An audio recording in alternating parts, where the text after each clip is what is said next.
All right, come back to session, and we will move on to the consent calendar. All items listed on their consent calendar category are considered routine. The complete consent calendar may be approved by a unanimous city council roll call vote. For purposes of discussion, any council member may have an item removed from the consent calendar and placed back on the regular agenda.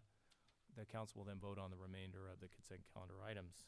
Does anyone have any items tonight they would like to take off consent? Mayor, I'd like to take off J from consent. Aye. The check register. Oh, It looks like a J. aye. Okay, and I'll take off item E. Mm-hmm. Does anyone else have any items? Is there a motion to approve items 1A, B, C, D, F, G, H? I'll make a motion to approve. Is there a second? I'll second it. Call the roll, please. Councilmember Avalos? Aye. Councilmember Guerra? Aye. Councilmember Trujillo? Aye. Mayor Pro Tem Franco? Aye. Mayor Robertson? Aye. Okay, item E, consideration of a resolution in support of a funding allocation for public safety, capital, and infrastructure improvements through the 2019-20 state budget process. So, when I looked at the consent item before this and the consent item after this, it had grant requests for Rockwell Pond, a $4 million application, and then the one after this had a request for a storm drain conveyance for $3 million. My question is, where's the amount on this? It's in the resolution, I think. We'll look at Actually, the we resolution, I don't see it. went through this one, and it was recommendation when we discussed it with our consultant that we go ahead and leave this general. The amount we requested was 2.8. The senator's request is 1 million, and so we want to leave this general as it may fluctuate in there. Okay. So that was my understanding, and when Mayor Pro Tem Franco and I met with our consultant, our lobbying consultant, Jason from CRISCOM, and State Senator Hurtado, it was pretty clear we were going for 3 million on this, or at least 2.8. 2 point. What happened on that? Do we know? No, I don't know how it ended up, but that was the request that we made when we met with the senator, and these, her final request was the one in the letter as well as these other items. So in all, we actually had an $8 million request that she put in for the city of Selma as opposed to 2.8. So she overall increased her request and support for the city of Selma, just in different projects. Okay, does that mean that the city won't be getting 1 million or won't be getting 2.8 million from the state on this, or could the state conceivably come back and award more than 1 million? Actually award the 2.8 million? We don't know. We don't know how, once the requests are in, what happens throughout the process. We'll continue to get updates on, but we don't know that any of these requests would be, it's a process to see whether they stay in the budget and get to the final, put in the final budget. And even once the point they go through the whole process of the budget, the governor then has the final as well. So we don't know what the final result will be, but we know that this was the request that was made. Okay. Would we know by June 15th? If the budget is actually adopted by then. And was that a typo? On page 20, the city has designed a new 11,000 square foot police department facility. I thought it was 10,000 square feet.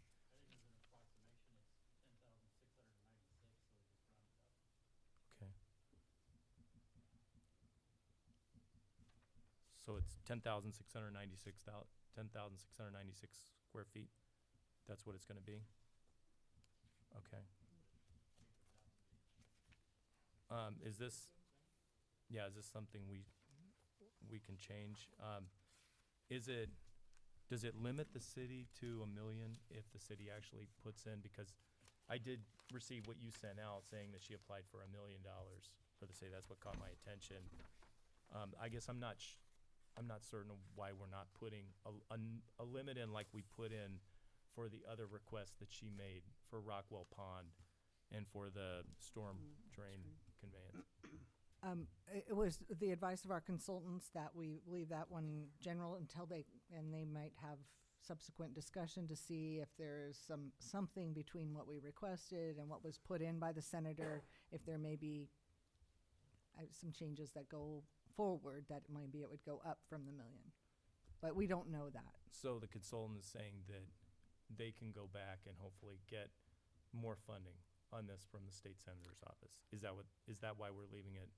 They recommended they Open. didn't say they could for sure do that, but they said that if we leave it general, that we're supportive of her request, that they would do that would give them the ability to have some more discussion. Okay, and then the last item. City's secured $8 million in funding, but has a funding shortfall of $2.8 million. Didn't we say $3 million? Isn't it for a funding shortfall of $3 million? 2.8 coming from the ambulance fund and 200,000 coming from Measure S. Right. So the shortfall is 3 million. The 2.8 was to be consistent with the 2.8 to the request from the senator that we had requested with the senator. Okay, so that's not the actual shortfall. The actual shortfall is 3 million, but you use 2.8 million so that when we send this to the senator's office as a city, they'll see the 2.8, which is what the city requested from the senator in the first place. Is that right? Correct. To chime with the request from the city to the state center. Right, the one we met with her. Did we ask for 2.8? I thought we We asked asked for 3. 2.8. It was 2.8. Okay. Okay, yeah, so if we could just change that, maybe clean up the square footage on that before it gets sent over to the state center, that's kind of it's not 10%, it's about 5%, but it's still inaccurate. And with that, are there any other issues on this item? Okay. Is there a motion to approve this item? I'll make a motion to approve. Is there a second? I'll second it. Okay. Call the roll, please. Councilmember Avalos? Aye. Mayor Pro Tem Franco? Aye. Councilmember Guerra? Aye. Councilmember Trujillo? Aye. Mayor Robertson? Aye. And that is approving it with the amendments to the resolution, correct? Approving it with the amendments. That's right. To the square footage. Okay. Councilmember, item I. Okay, and then just on the registry, check number 72575, Gateway Engineering, Inc., Storm Drain Project. Can you tell me what project that is?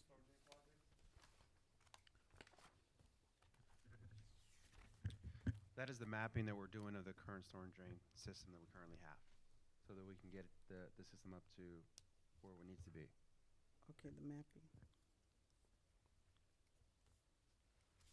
Okay, and And before you go on, sorry, there is one item number 72656.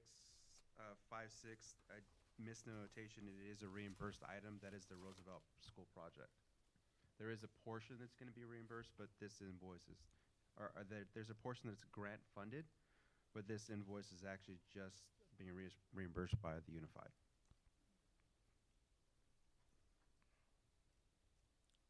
Seven, two, six, five, six, okay. Okay, and then I just found one, which kind of just was a little bit of a concern here. And that is What page you on, Sarah? page 42. 42.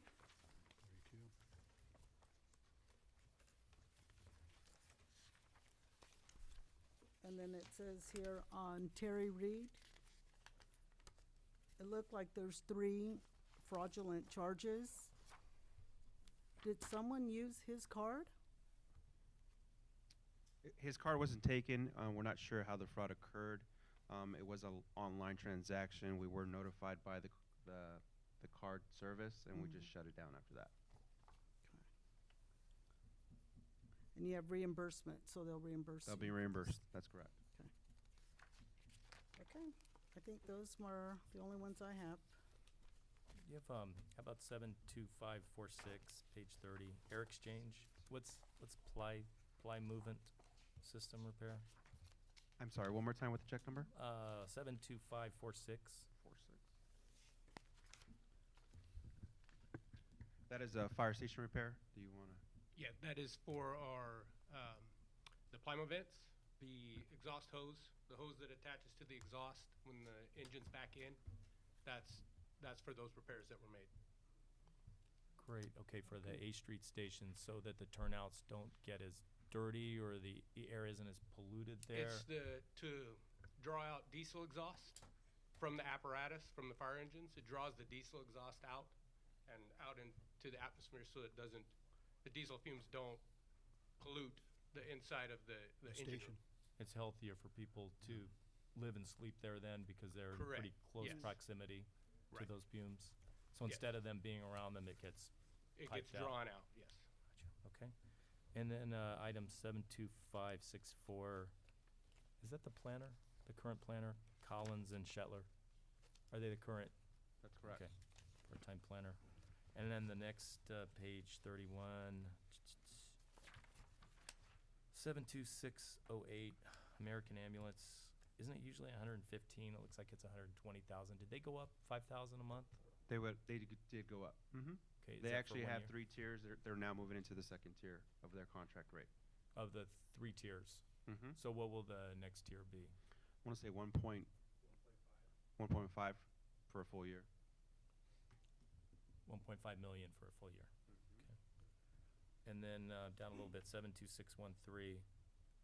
Picture this embroidery. That's the art center. It just didn't say. Is that That's for an the art center. Yeah. Okay. Expense for one of the shows. All right. Next page. Well, actually, I'm sorry. I apologize. That's Public Works, actually. Oh. That's their uniforms that they receive each summer. PW. Okay. Got it. Thank you. And then next page, the you talked about this RJ Berry 72656 is being partially reimbursed. How about the one Krazan and Associates Roosevelt School Roundabout ATP project? Is that part of the ATP grant, or is that a reimbursable expense from the school district, or where does that come from? I'm sorry. Which check number? 72645. 726. Yeah, that must be the environmental for the project itself. It would be reimbursed as well. Okay. And then 72634, the dispatch for ambulance. It looks like their bill's up a little bit too. Or did they just double up on that bill?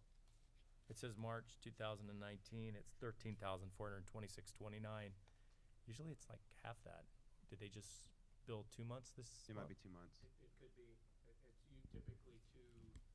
typically around 7 with a total of 14 million. So if that's, How did they charge? How did they charge? they usually charge, I believe it's 2 payments per year. Is it based on like the amount of the contract amount with American Ambulance, or is it number of calls, or how did they base It's their a rates? completely separate account, Separate. correct, for those services. Okay, thank you for that. And then the reason I took that previous item off of consent in terms of the grant request from State Senator Hurtado was just because I didn't see an amount there, the $1 million. I didn't see the amount, and I think having the explanation just shows that more of that money is going to burden the ambulance fund. More of that money is going to come from the ambulance fund. We can't really count on that money as we thought from the state that we thought we were going to get it from, and Measure S. Okay, with that, I'll, since I ended it, I'll make a motion to approve item I. Is there a I'll second? second. Call the roll, please. Mayor Robertson, Aye. Councilmember Guerra, Aye. Councilmember Avalos, Aye. Councilmember Trujillo, Aye. Mayor Pro Tem Franco. Aye. No public hearings. We'll move on to first item of regular business, consideration of a memorandum of understanding with Titellian and Company, Inc. regarding potential development of community park infrastructure in Rockwell Pond. Report, please. Thank you, Mr. Mayor, members of council, audience and viewers. In September of 2018, the city council had several meetings to discuss a park and what the community wanted to see in a park. And there was quite a bit of discussion about the input from those community park forums. And doing some development of a park near Rockwell Pond, and there was direction to go ahead and work with the county on acquiring parcels that may be used for a future park there. So that was the direction that council gave us back then, and staff has been working on. Also at that time, we've had Cliff Dutellian, our developer, that has been working on the Selma Grove project, which is near the rock, adjacent to Rockwell Pond, and the area that we would be looking towards acquiring for the future for a potential park. And the developer has a desire and interest to look at how that development might integrate with anything we're looking for in a park that would be adjacent or near to that. So that's why we've brought, at the developer's request, a draft MOU forward for your consideration to help potentially facilitate the development and make very clear what the city's interest would be if you wanted to go down this path of looking at an MOU to give the developer some clear direction on the extent to which we might be interested in doing some integrated development.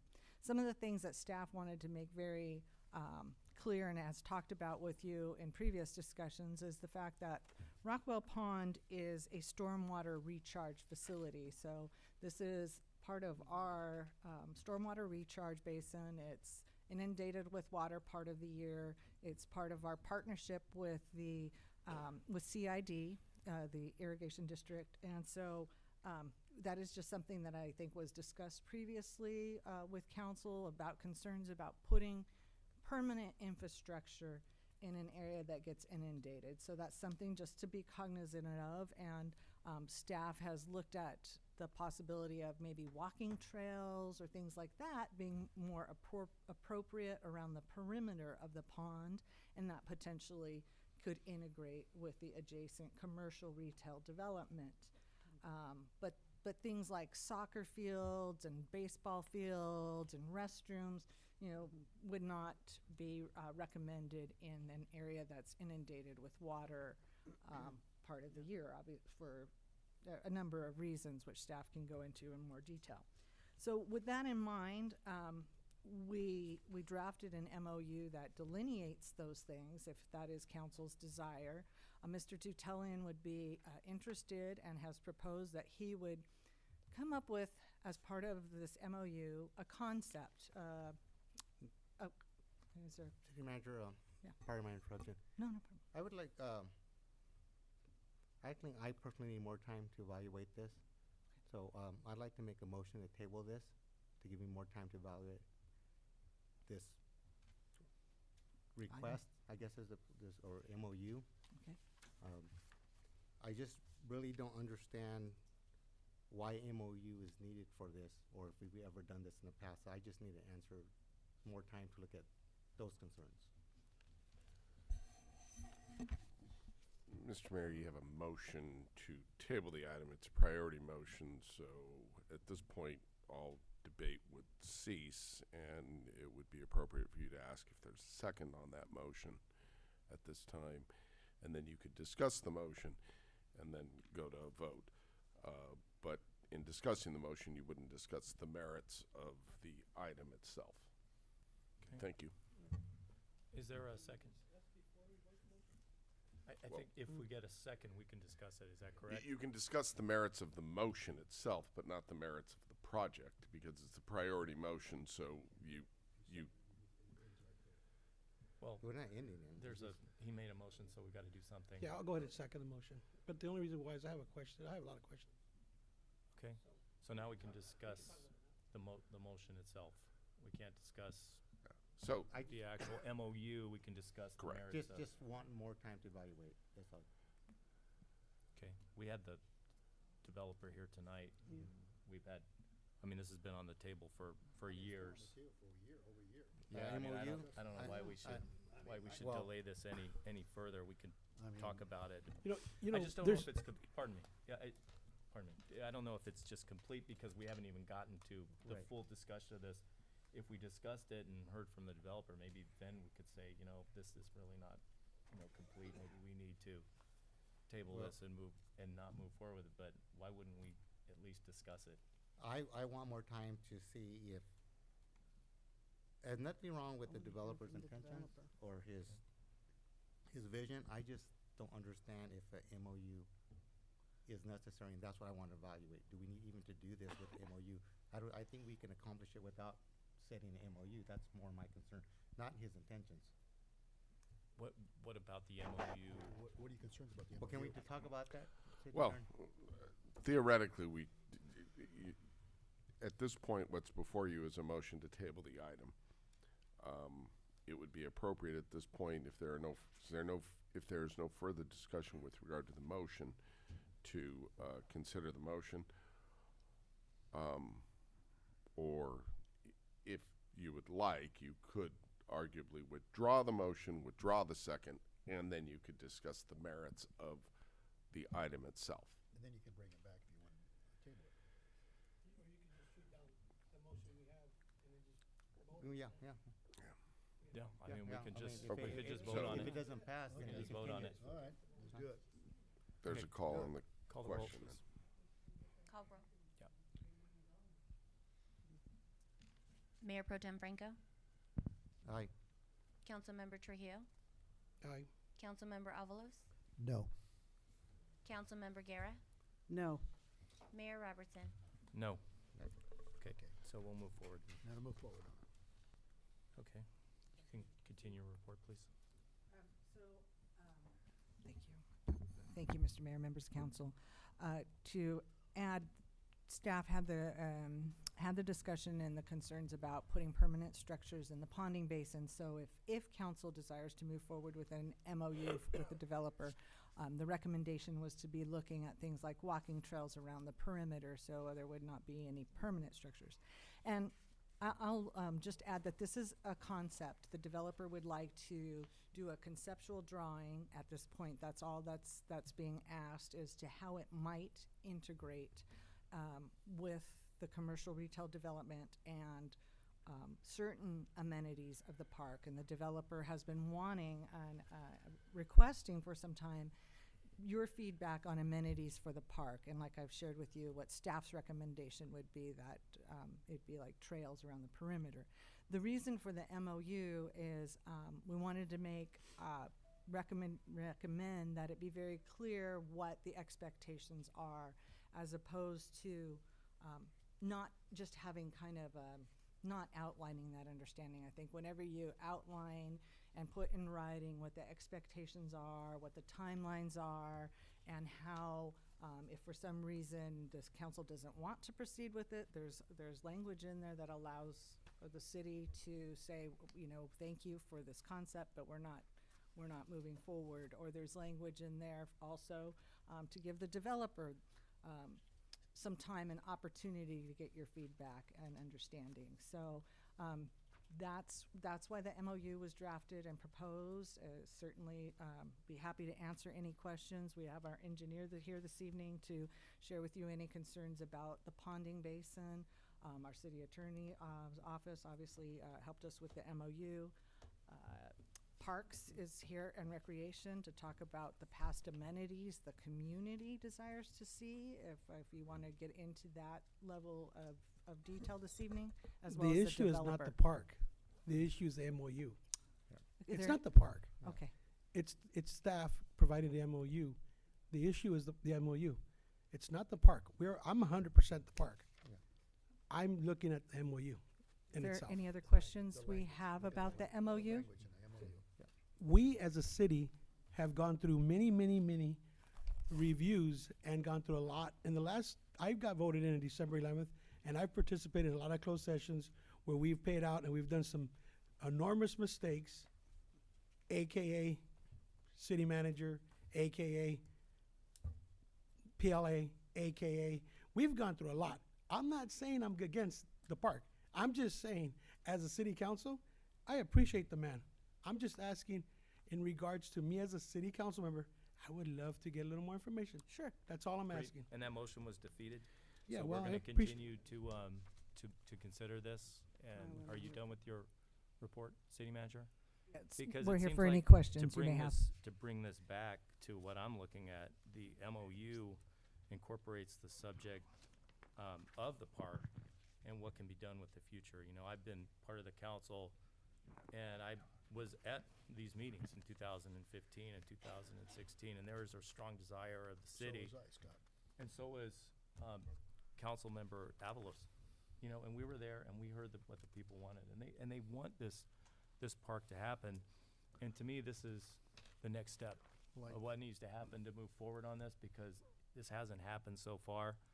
So rather than get hung up on this structure and this legal language, I'm hoping that we can hear from the developer tonight, you know, person who's been involved in this project, about his vision of what the park will look like, because he's been intimately involved in it, and we need to hear from all parties. And I believe Yep.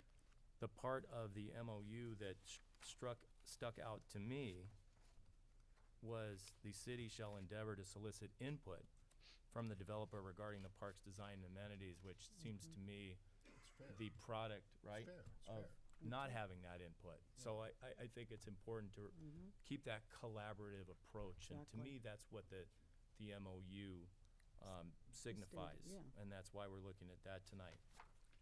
Did anybody else have anything else to say? I'll hear Mr. Taylor's presentation, then I'll speak. No, let's hit Cliff. Let's hear from Cliff. Yeah, I'd like to hear from Yeah, Mr. I Titalian think in regards these to. individuals are new here, Cliff, so you got to educate them. My name is Cliff Titalian. I represent Titalian & Company and the Selma Development Partners. For the record, Honorable Mayor, council members, I'm going to take you back in history a little bit, because it's apparent to me that some of the council members have not been in their elected position for as long as we've endured this project.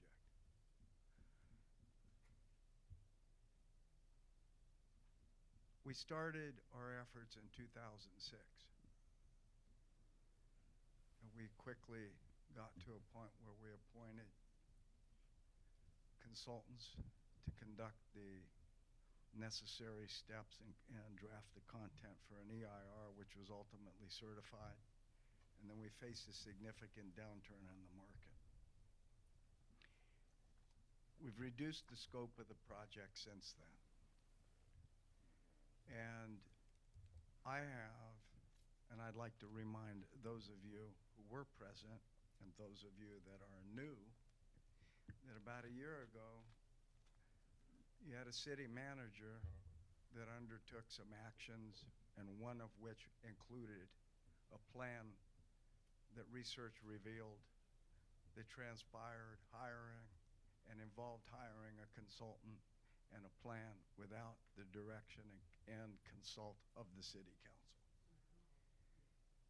During that same period, the city attorney and your planning department changed over.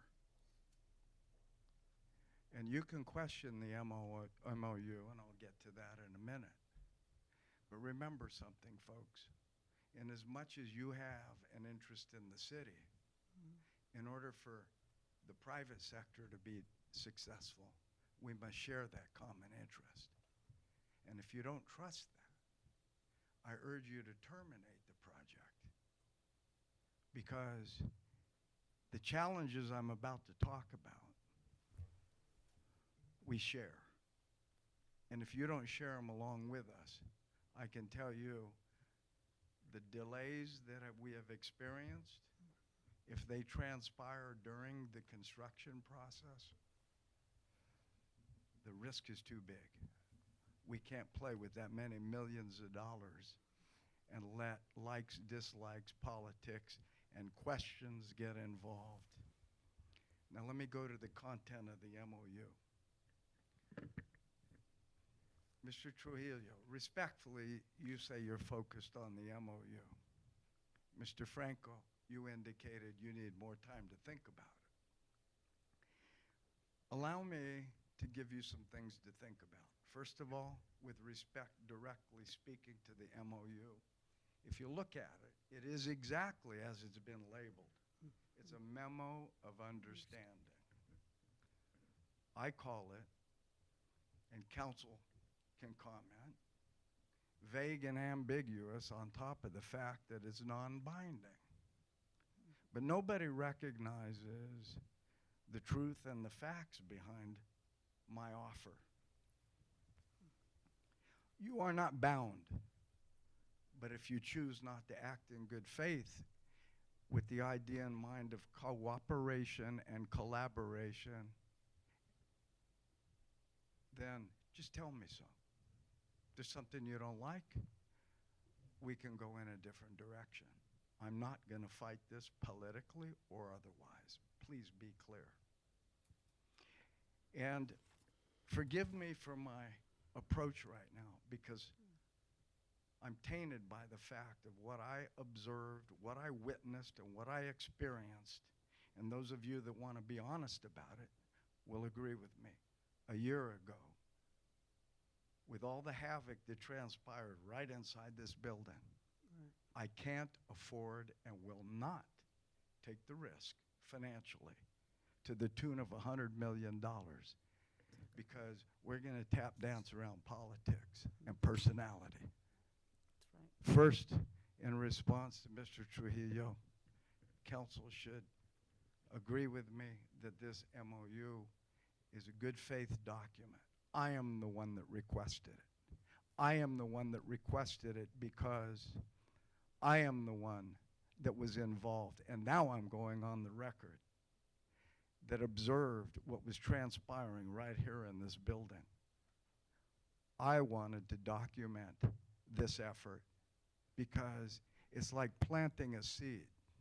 My efforts will water the seed. Then I'm going to bring the baby plant back to the council. If you think I got something up my sleeve that I'm going to do a bad job and not take community input, which you already have an abundance of, I ask you to dismiss me from that project. I'm not going to dance around. The truth of the matter is this. You have a new city manager, you have a new city attorney, and you have a new planning department. You're lacking the history behind the effort that went into this park, the public testimony that has accumulated over a period of years. We've been involved in this project now since 2006. Here's the truth. Why do I want to be involved in the park? One, I was listening to a council hearing where there was a discussion as to where to find $60,000 in order to rehab a public restroom.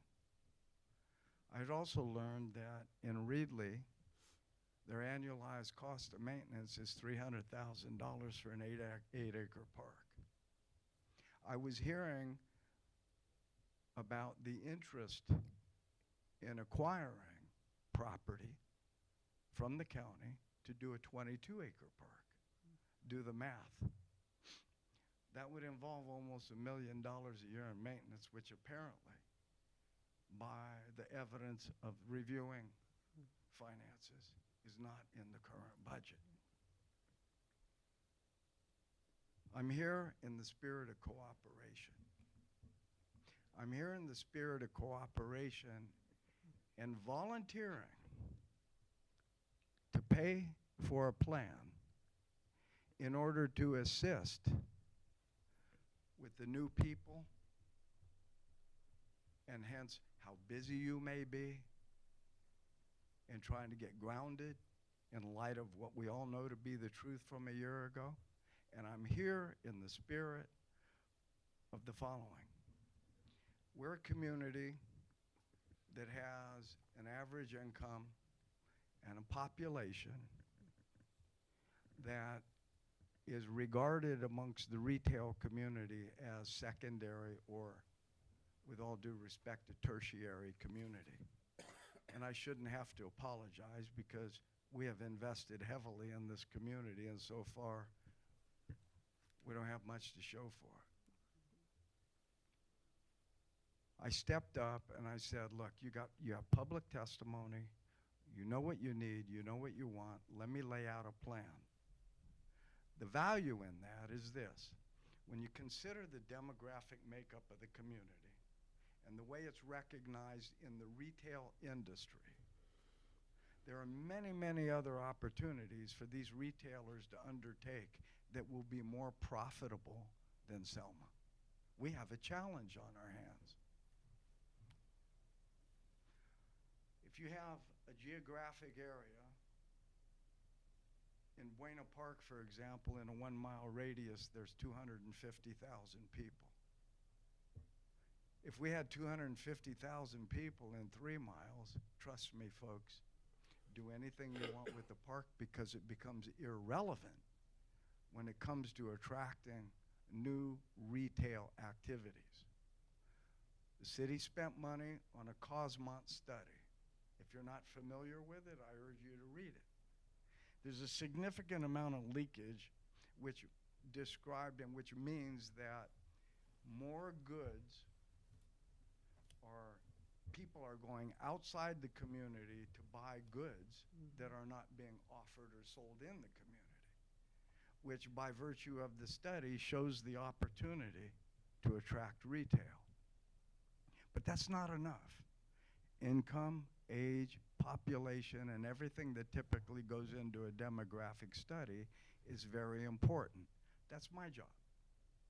So in the analogy, if you told me, Cliff, go dig a ditch, but you wouldn't give me a shovel, it'd be very difficult. Getting involved and building synergy between the shopping center and the park is all I seek to accomplish. In Fresno, we have a significant amount of property in downtown Fresno. We've enjoyed and have cultivated a very serious and positive relationship with the city. Because what's good for us is good for them, and what's good for them is good for us. We share that sentiment, and hence we enjoy a collaborative relationship. The MOU is not binding, but understand something. The park, think about it, if you have restrooms and picnic facilities and you have canopied areas and you have play areas and you have a playground area for the toddlers and the little folks, and you put in something for the special needs children's, and you've had a lot of testimony about soccer, baseball, an amphitheater, which we advocate, and I have offered in the spirit of a collaborative relationship to manage, which I can explain in a second. These are all things that are good for the city. These are all things that help the developer overcome hurdles to bring something good to the city. That's why I'm getting involved. I'm not here to manipulate. I'm not here because I want to control the park. I'm not here because I want to control and sell popcorn and make 5 cents off of popcorn. I'm not here for any purpose other than what appears on the surface. We have a challenge. The synergy needs to be built into the challenge. Having recognized that with our third market study, we seek to build and focus a development, and I'm going to tell you for the first time publicly, totally focused on, I'm not sure which is politically correct anymore, Latino, Hispanic, or Mexican, but our focus is going to be on the culture, the cultural habits, and the cultural background of the Hispanic community, involving a mercado, a chapel, integrating a theater. The theater where it's situated will be adjacent to the park. How that park is planned is as important to us as it is important to the city. If the park is facing the wrong way, it'll be useless to integrating a like-kind entertainment between the theater, the restaurants, the mercado, and the park. If it's designed correctly, Selma gets recognized. How? There are significant holidays. There are significant activities. And when you sit down and recognize and remove the limits of the Americanized and commercialized retail industry, there are many things that can integrate that culture into a successful retail environment. Our study revealed that within regional reach of 25 miles or 25 minutes, that there's a population of 630,000. The study further revealed that there's an approximated 150,000 population in what is defined as an unserved area, meaning it would be quicker or shorter distance to get to Selma. Out of that 630,000, the study further indicates that of Hispanic population or Latino population, there are 360,000 people. Further studies rate from 1 to 5. And by the way, I'm Armenian, and on the scale, I'm a 1. Second or third generation, I don't speak the language, and I'm college educated, so they throw me out the window as far as culture. But the 3s to 5s are the ones that recognize the tradition and the culture, and our population is significant. Now think about it. Tear up the MOU, forget the park. With what I'm saying, an Americanized center will never fly there. I'm not a genius, but look on the internet. Nobody's building them right now.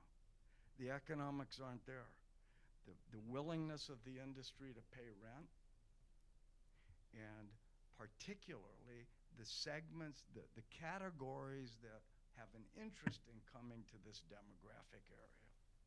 They don't pay the rent in a way that will support the cost of construction at today's dollar. So what do we have to do? We have to get creative. Let's do the park. Let's promote the community with the park. Let's promote the center with the park. Let's promote the community by bringing a cultural activity that's going to have a regional reach. A regional center, dead center between Fresno, Visalia, and Hanford. In 2006, it was an advantage. After the downturn and the significant difficulties economically that everybody suffered, now they consider it a disadvantage. Well, you're in the middle. They're going to bleed off our other stores. So we have to do something different. I respect and appreciate your request for additional information. Mr. Franco, I would be more than happy to meet with you or any other member of the council individually and answer any questions. I take this very seriously. I take what we bring to the city very seriously. And I can tell you that if you check, we have a reputation for doing nothing but quality projects. And with that, I want to close. The MOU was at my request. I wanted to document the beginning of a relationship. If you're not willing to do that, then that gives me the signs of what has to come. So at this stage, we have the opportunity to go in a different direction. I asked for your cooperation with a non-binding document. I asked them to bring it to the council. I asked them to bring it to the council. I talked to Mr. Robertson, and that was the beginning of my request. Listen, I want to go to the council with this. I want to start down the road where we are working together. And direction from the council is only and totally only reflective of cooperation and collaboration. Because let's switch seats, folks. You will quickly find out that this undertaking is far too risky to be involved in a contentious or politically motivated situation. I will avoid it. I don't want to, but I need to be honest and open and direct in telling you that I will. With that, I'm happy to take the history. It's in the staff report. We know what the city's priorities are. And by the way, I don't mind saying so publicly. I think I'm helping out and saving some problems. You've already had public testimony. You've already had as late as 2015 public review of a prior plan. You have input, you have public testimony, you have everything you need to know to generally understand, here's what I think will serve the community best. Our job is just to take that and arrange it. You pick the chairs and the couch, I'll put it in the room where I think it belongs. And I'm going to do it in a manner that where that arrangement fits best with the center for the reasons I've already explained. I hope that clarifies it. I'm hoping that we can move forward because we're going to have challenges. We've got to go through the passage of time, SKF, the water. You have a lift station downstream that's at max capacity. We have to go the long way around the block because it's at maximum capacity. We've got these things, and all these hurdles need to be worked out and revisited because of the passage of time. I'm not going to kid you. And those solutions, if we're working together, they get solved. If we're not working together, they don't get solved. And let me be candid, and I'm going to give you an example using another project. I happen to have a friend, and they're trying to put forth a large subdivision, and they have potential buyers. I happen to know firsthand there's issues that have been going on and on and on. I don't know the details of them, but I know enough to know that time kills deals. It's a mantra in real estate. Time kills deals. And if those home builders take off because of delays, it's like letting a bird go. Good luck finding the same bird again. And that's what we need to avoid. I'm here to work with you. I've enjoyed past councils. I've enjoyed getting to know your new city manager. We just need your help. We need you folks to get on board so we can move it along. I'll do the plan. That'll enable us to do our plan. I can't do our plan in an exclusive of the park. By building this synergy, it allows us to market. I've negotiated a consulting deal with a significant individual that originated from Mexico and was once involved with the Jicante market chain. I've got a broker in San Diego that is in direct contact with many different retailers from Mexico and bringing tenants from Mexico. And it's very interesting. There's a retailer called Curaçao. They have a system that our American stores don't utilize. They take your money, they take your credit card, you take the goods. Now we've got internet. Well, they have a thing that they've got that they work in the system where you can buy something and send it to Mexico. Either money can come from Mexico or money can come here. And so what they've done is they've integrated their knowledge of the fact that many people come here to earn and send money home. That's the way in which we're trying to be unique.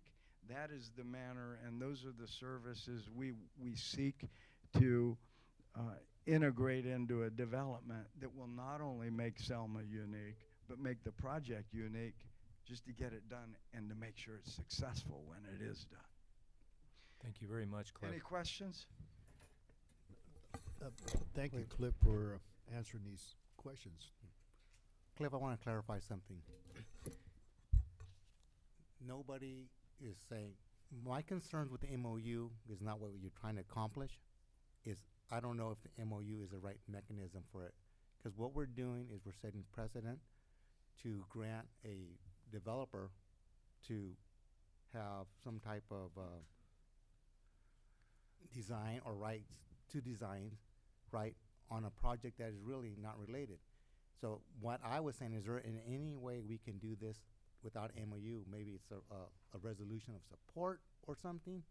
Because if I'm understanding, is it normal to grant MOUs like this, City Attorney? I've been doing this for a long time, and this is the first time I've been involved in something of this sort. Right, so I want to support you, but I don't want to open Pandora's box with MOUs down the road saying, you gave Cliff Italian an MOU, so why can't you give me an MOU to design this part of the city's project? I'm just trying to avoid that. Yeah. I love your input, I want your input, I support your input.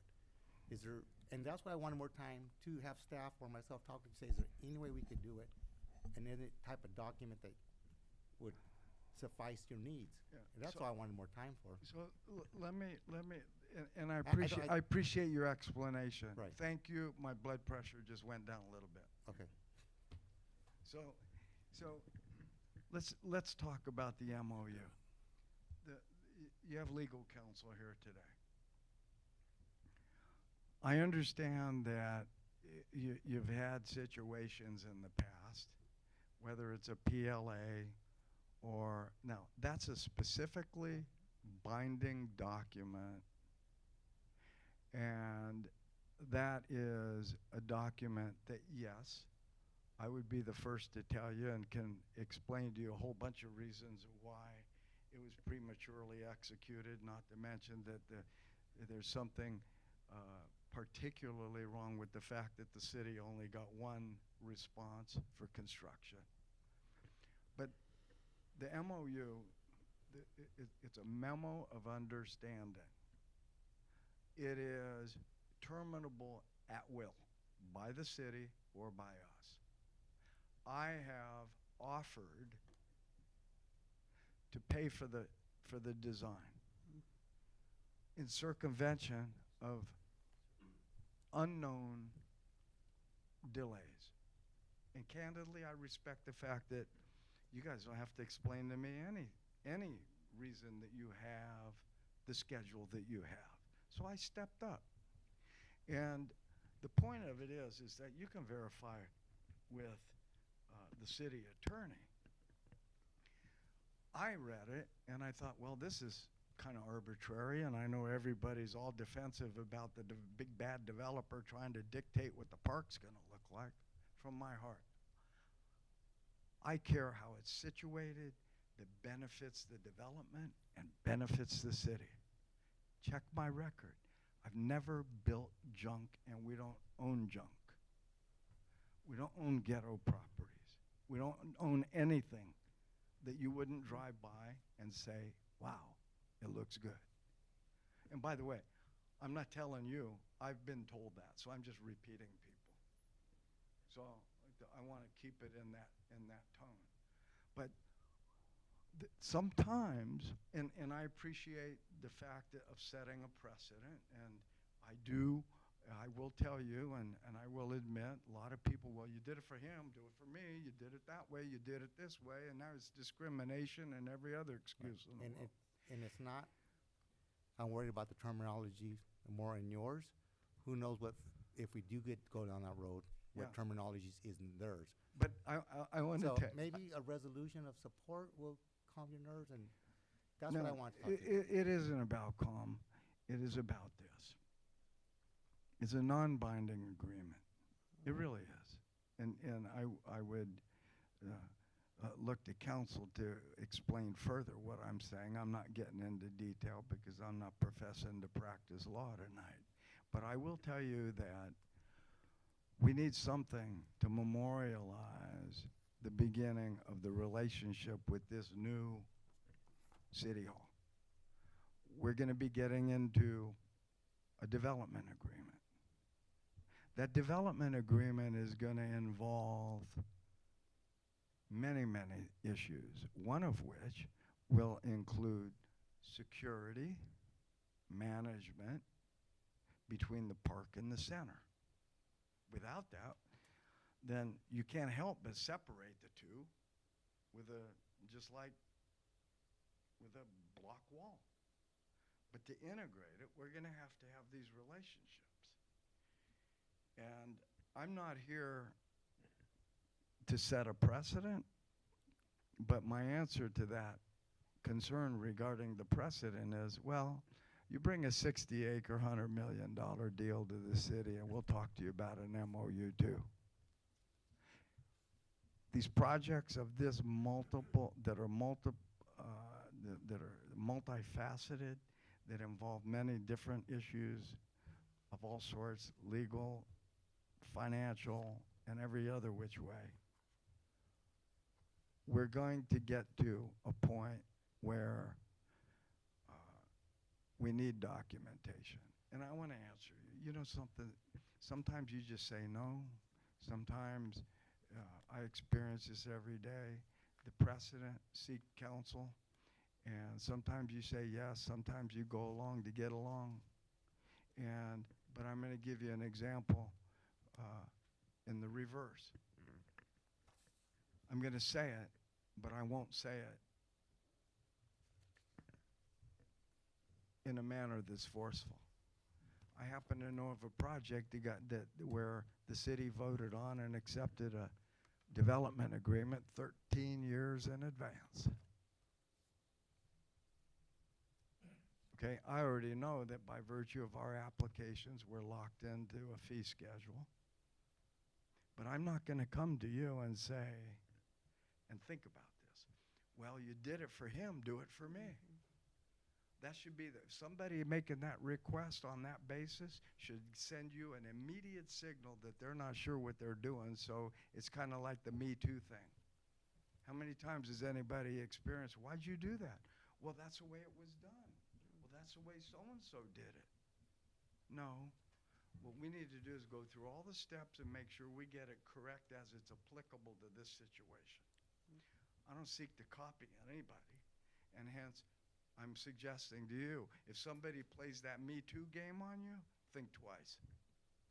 But the documentation, we need to have a start. I started this conversation over a year ago. We started the conversation. Our consultant, I downsized the project. We wanted to redo the traffic study so that we could proportionally.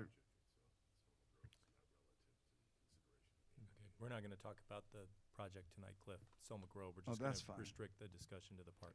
Yeah, that's fine. So the point of it is that we've gone through changes. Having discussions has been difficult. I see this as the first effort in bringing us together. It's ceremonial, if anything, because it's not really binding. It's not binding. So I rest with that. Any other questions? Do you have any other comments, Mayor Pro Tem? No. Any other comments? Thank you for all the explanation. Thank you for giving us the history and educating me, as you stated.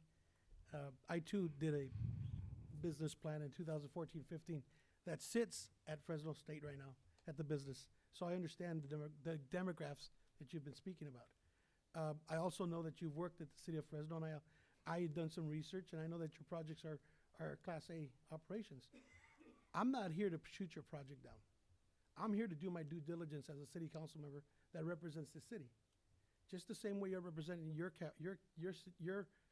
business, I'm just crossing my T's, dotting my I's. I appreciate and love your project. All I'm asking you to do is give me, like you said, I'll sit and talk to you. Give me a little time. Come and talk to me. Explain to me the MOU, more where we could really, because you are the project. I appreciate that. I appreciate what you're saying. I don't want to throw anybody under the bus, but I have been here. I've been to these city council meetings, and I've been doing my due diligence, and I've seen what reckless paths we've gone through. I've seen how much money we've spent with reckless decisions. And the matter of fact that you participated last year with the city manager doing things against what you've done, and some of the council members being here, that should scare you even more. I'm not scared. But that's the reason why I'm asking Yeah, these questions. and I am no way against your project. I understand But that. but all I want to do is asking you, I think these 2 weeks or day that we could speak in regards to this MOU. If not, I mean, you got the majority of the council, but I'll tell you what, I support your project. I love your project. I love the concept as a business owner, but I want to talk about the MOU. That's So, all. in the interest of cooperation, I appreciate your compliments about my project. I think they speak for themselves. But it isn't about me. It isn't about how good we are. It isn't about how smart we are, because I can guarantee you, if you went through the right circles, you'd find out how dumb I am too. And that's just human nature. That's the way it goes. But I want to say this.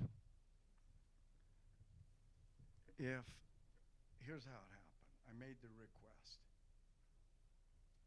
Okay, I'm going to be brutally honest with you. You got new people here. I know, I can feel it. I can sense it when I talk to people. There's been confusion, and you got people getting oriented. And if you don't know, or you want to talk to me, I want to welcome every one of you to talk to me. I'm going to go on record and tell you why you haven't heard from me. Mr. Avalos and Mr. Robertson both know. I was raising hell about it. When the new city attorney was hired, she told somebody, well, you can't talk to the council members. You know what I said? I won't say it over the speaker. And it's totally not true. But here's the point. You have the obligation to your citizens to ask questions. I would never, ever fight that, disagree with it, or avoid it. I'm on record from my eyes to yours. And so, in the reverse, if you ever have any questions, please call me. If with counsel here, I'm free to call you, I'm happy to arrange that too. I have nothing to hide. And if you go back to Fresno, you'll find out. I don't hide anything. You know that old saying, what you see is what you get? Well, you're looking at it. So we got a question, Cliff, question. There's some timelines here. There's 6 months for you to come up with a plan. If the city approves this MOU tonight, then the city has 6 months to evaluate it. Then what? City has 6 months to evaluate it? Yeah, so what happens after that? Gee, maybe I will agree with Mr. Franco now and just tear it up. So, from what I understand, there's a Why do we need timeline. 6 months? And by the way, that was drafted. I received it on Thursday. I'm not blaming anybody. I don't know how it happened. I don't know why it happened. I saw it on Thursday. I came in here a little ahead of time. I saw the 6 months. I go, well, if they want to put a 6-month window on it, we'll probably knock it out in 2 months or less. Okay. And I would expect the same in return. Yeah. If it takes 6 months just because that document says so, we're going to be having this conversation all over again if I come back, and it's not a threat. No, that's not what we want. So, the way I'm understanding this MOU is it is an instrument that's based on a long history with you and your company in that area to get something going in that area. It started in 2006, the recession occurred, nothing happened, we didn't talk for a long time. Now the economy is better and it's time to get moving, and you want something to memorialize the fact that it's time to get moving, because the park is such a integral part of your project, and that is such an integral part of city. Parks are such an integral part of the city. So we both have an interest here. The city has an interest, you have an interest, and they're compatible. So in terms of this MOU, I don't see this as you better watch yourself and you better watch yourself. It's more, let's work together on this. This is more of a pact non-binding. The city can terminate this with 7 days' notice at any time. The city doesn't have to put up a park. City doesn't have to accept your drawing. But what it said to me, that line in number 4, again, the city shall endeavor to solicit input from the developer regarding the park's design and amenities. You want to be a part of that discussion. You want to be a part of what happens in that park. And at this point, that park is the basin. That park is not these kind of forays into this grandiose vision of 28 acres. That park's a basin right now. We got from CID. Maybe that park will become more in the future if Prop 68 pans out, if the grant writer can help us with that, if we get that from State Senator Hurtado, if we get the money from the state.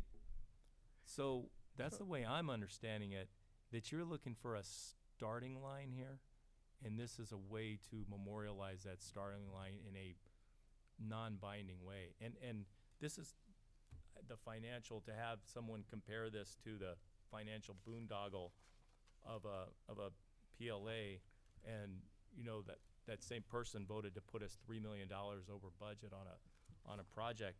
I'm not doing that. I'm not doing that with my support of this. I'm supporting development of that area. I'm supporting a park. I'm supporting our citizens being able to have a place to go and recreate. Because we haven't put in a new park since the 80s. Over 35 years. Yeah, since Schaefer Park. It's our biggest park. We need park space. We need green space. We can't lose on this one. Yeah. We need a park. And right now, we've got that land. We don't have the adjoining areas. There's still some questions about that. First of all, Mr. Tatalian, are you offering to pay for the park or just design it? Well, if you buy me a new car, I'll pay for the park. Okay. What smart car it is? Don't ask me what kind. No, what I'm saying is we're getting a park, and we do want partnerships here. I And understand. believe me, this council has spoken, and we do support your efforts, and we know what it will do for Selma. But at the same time, once again, my concern is the mechanism that you want to memorialize it with. A resolution of support is just as non-binding, and maybe could have the wording. That's all I'm not want looking, us to have. That's all. Mr. Franco, I'm not looking for support, okay? I'm looking to do business with people that understand what it takes to do business, okay? We're 13 years into this deal. And we're dealing in a community that I described relative to population and demographics.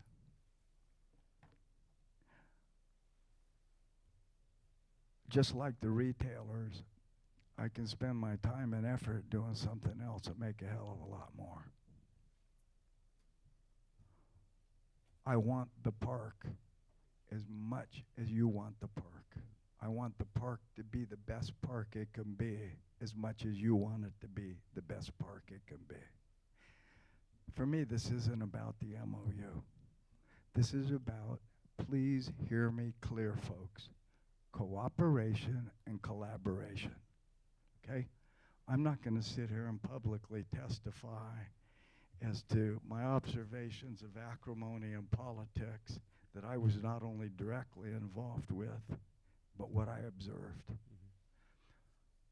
An undertaking of this size cannot afford that disruption. I'm offering to do the park like a courteous neighbor. You ran out of butter? Here, I got some butter. You're too busy to do the plan, and we need to get this going before we lose this next economic cycle. Let me help you. I want the relationship to reflect that. I have sat and had conversations. I have skill sets. Think about this for a minute. In defense of the council and historical mistakes, as you called it, I totally empathize with the position you're taking. But I also encourage you on the same hand to recognize the spirit from which I approach you. If you don't trust it, tell me I don't trust you, and I'll go away. I'm not here to get something you don't want to give me. But I'm here to get you to understand why it would be very valuable for you to let down your guard, let council take care of legal business, and I'll get to that. And let's move on with it. That's how we're going to have the best. For you to focus on, yeah, great, here's what we need, here's what we want, I hope you can do this. We can only afford a 5-acre park today, but in our budgets, in 10 years, we hope to have it up to 20 acres. Doesn't cost me any extra to put a couple phases into it. But if we're preoccupied with these other kinds of issues, and I understand, you know, once you get took by somebody, it puts you on the defensive. We can't live on the defensive. We need to live and understand and recognize who we're dealing with and pick and choose who we're dealing with.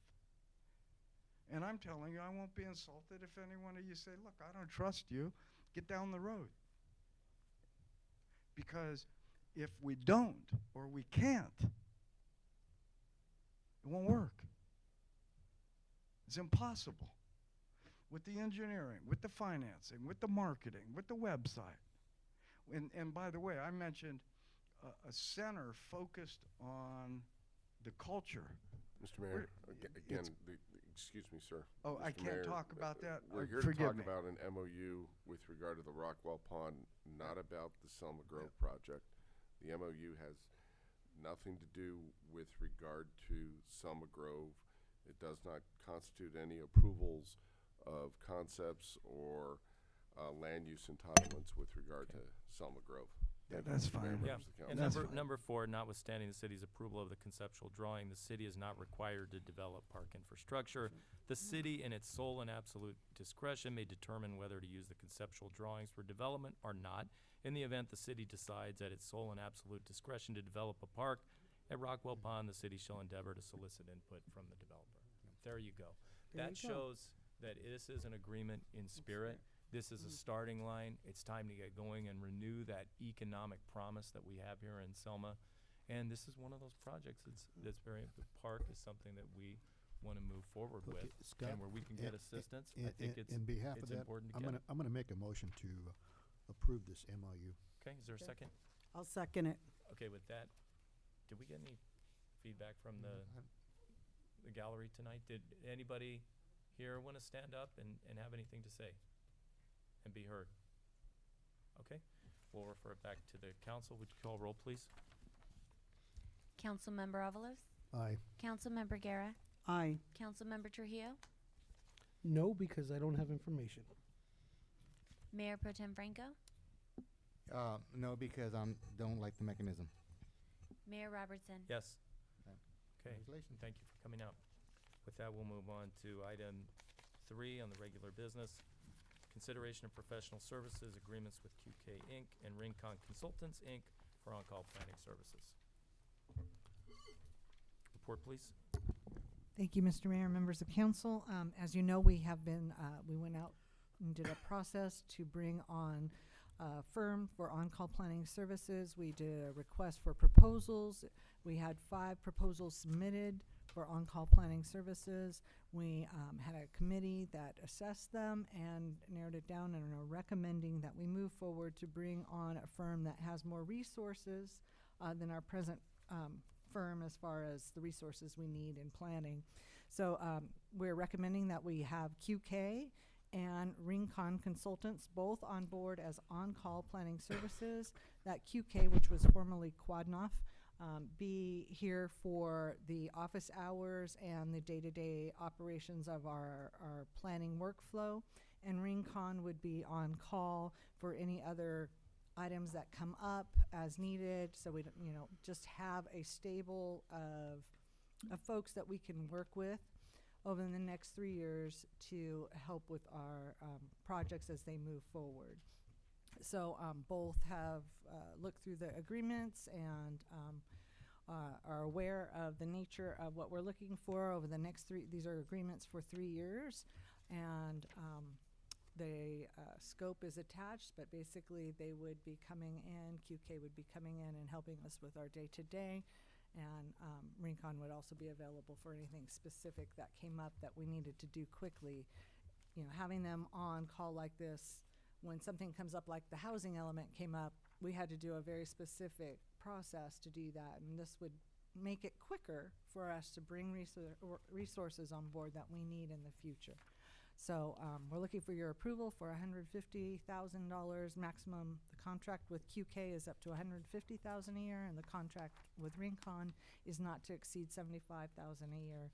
But they both are on a time and materials basis, so it may not go there. But initially, we know we are going to be working with QK quite a bit to get caught up on some of our matters that we'd like to get addressed in planning that we've had a lot of discussions about. Both agencies are here this evening, and Kira, who would be here on have hours here in the office, is also here. Rincon is also here as well. So, and as you know, we're working with Rincon on our housing element already. That got started last week. So if there's any questions, we'll be happy to entertain them. Mr. Mayor, I'd like to, these are two very good qualified companies. I'd like to make a motion to approve this, if it may. Does anybody want to second it, and we can bring it back for discussion? I'll second it. Okay, so bring that back for discussion. I just had a couple questions. So they would be replacing Colin Shetler, the ones, and that would take place now, or would there be some sort of transition between the previous planner and the new ones? Yeah, we are looking at a transition period. Of 2 weeks. So it'd be a 2-week kind of transition process for them to turn over what they've been working on to the new folks. And what's the difference in cost between the present plan and the rates of these folks here? It's a little bit more. Isaac, do you have more detail on? Yeah, the current agreement itself, I want to say, is about $120 an hour. These individuals, if I remember correctly, is about 154. Correct. One's 150 an hour and the other is 140. Okay. And then you mentioned, city manager, that you want to hire a high-level planner. Are you still endeavoring to hire full-time a high-level planner? And if that happens, will these two firms assist that high-level planner in the day-to-day operations? So we are going through the recruitment process for a planning and development manager. We have interviews this week, and depending on how that goes, if we are fortunate and do bring on a planner, then the contracts are written in such a way that once we get to a point where we feel we might be able to change the hours and not have office hours, and then continue to use the consultants in the capacity for special projects, developers projects specifically, then we'll make that transition. So the contracts are flexible that way. And what would their hours be? The full-time planning manager? QK's and Rincon's hours be? So Rincon won't have office hours. We are putting that On all call. with QK. And that would be, initially we're looking at 4 to 5 days a week for a few weeks, and then we'll be going down to 2 to 3 days a week. And the contract is written with a minimum of 2 days. So it'd be a minimum of 2 days in the office here, 8 hours a day. Correct. Because, what we hear from folks who come in is they get a different person every time. It's musical chairs of the planning department. So really, as that stability and that predictability would be really helpful if we could have that. Much needed. And one of those gentlemen is the guy who was just here, so we really want to make sure that we have a face of Selma, to the face of the developers and the folks who are driving the business to And I Selma. do want to clarify, for the first few weeks, we'll have a little more support. So Kira, it'll be there is one other associate for the first few weeks of intense kind of hand transitioning that we'll have 2 associates, Kira and another associate, but then Kira will be our primary. Okay. Does anyone else have any more questions, additional questions? Did you folks have anything you wanted to say tonight? Hi. Hi, Mayor and council members. I just wanted to introduce myself. My name is Kira Noguera, and I'm a senior planner with QK, and I would be your city planner representing QK. And Kira would be like our full-time city Yeah. planner. She'd be the face of city planning for Selma. Great, thank you. Okay. Did anyone else have anything they wanted to say? I'll introduce myself too. I'm Steve Brandt. I'm the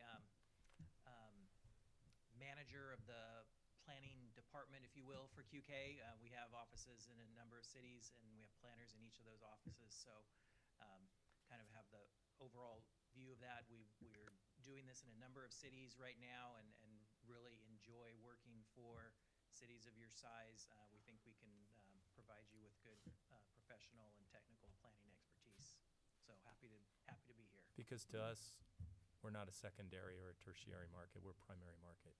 We're very proud of Agreed. ourselves. We're proud of our Agreed. town. We're proud of people who live here. Yes, And we expect people we work with to be proud of us too. very much, Great. yes. Thank you. And thank you. You guys are doing a really good job on the cities.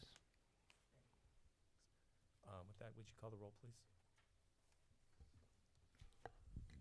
Councilmember Trujillo? Aye. Councilmember Avalos? Aye. Councilmember Guerra? Aye. Mayor Pro Tem Franco? Aye. Mayor Robertson? Aye. All right, with that, we'll move on to the next item on the regular business agenda tonight, and that is consideration of a professional services agreement with National Demographics Corporation for services related to district elections and appropriation of funds from the general fund. Report, please. Thank you, Mr. Mayor, members of council. Council requested at its meeting on February 4th that we look towards bringing on a consultant to do demographic work for by-district elections. We asked 3 different agencies if they'd like to submit, and we received a proposal from National Demographics Corporation.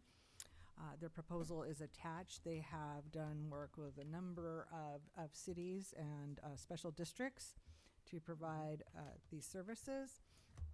They provide the services, and the proposal and the agreement is they have a menu of different options that they recommend, and each one is a discrete item that council can take step 1, and then if you don't want to move on further, we can stop there. If you want to move on to the next phase, we could get that direction from you, and then we could go into the next phase. So, Pay as you go? right, kind of, yeah.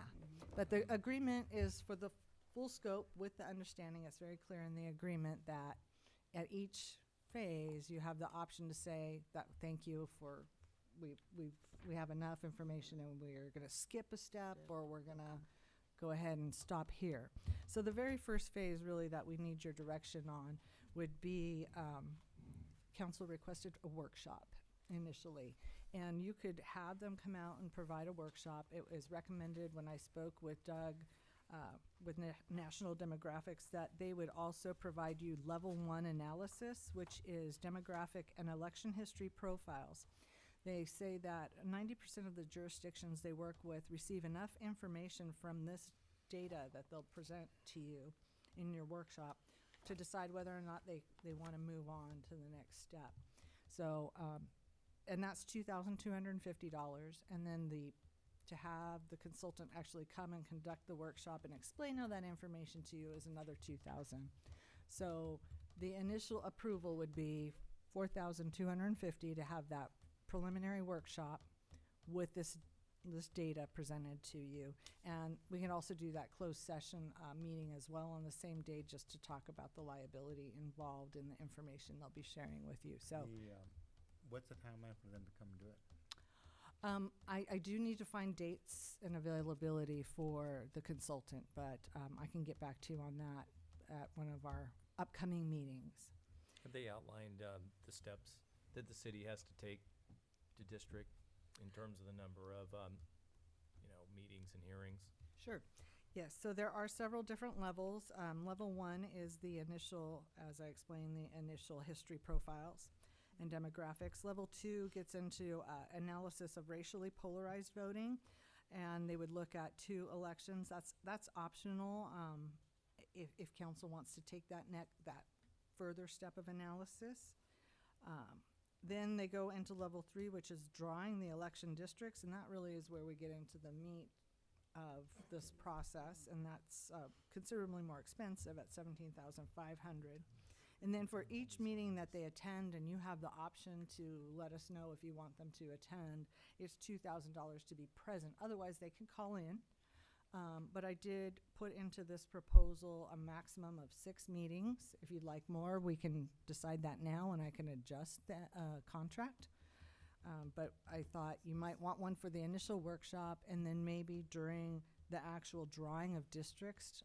What I've seen in other communities, when in Lompoc we did this, and during the drawing of districts, that was really where, you know, you had a lot more robust discussion about how the maps would look for the districts. So you may want to have your consultant here. So, you know, pardon me, I've seen this with the Selma Healthcare District, and they didn't come to a single meeting. I mean, remember they called in, I think Councilman Avalos was there, 'cause his wife's on the board. My wife's on the board. And they're districting right now, and they did it as a result of another healthcare district just south of us getting tagged with that $30,000 lawyer letter. And even when you get that letter, that's when you really have to get going on this stuff, but you still gotta pay them the get out of jail card, you know, so it doesn't, like, you don't avoid the legal fees. It just makes you do it faster. I think as a council, we're taking a proactive step. We're getting out in front of that problem before it happens. And I think it's here. I mean, I'm looking at their client list. I don't see how it would be such a big deal for them to draw districts, because they did Selma Unified, they did Parlier, they did Fowler, they did Firebaugh, they did Kingsburg, who was under threat of litigation and who had to pay that ransom, and they did Sanger, Reedley. So we're gonna have this, you said phase 1, phase 2, or 3, are we gonna, like, phase it out, and at one point we could say, nah, we don't wanna do it after all? Is that what I'm hearing? Well, the first phase is usually where you'll make that decision. So at the initial workshop where they have the level 1 demographic information, they say most cities or districts can decide then if they want to proceed and how you want to It's a proceed. resolution, I think. Yeah. So once we do that, from what I understand, we're bulletproof, right? The resolution is a key part, and that will be explained at that first meeting. Okay. We And want to from- move forward. Yeah, from what I saw, the healthcare district, they had an executive session part, and then they had a public part, and they moved, and then they had a second meeting. I think they're on their third meeting, but I think they're immune now. I don't think they can get hit by a lawsuit for that.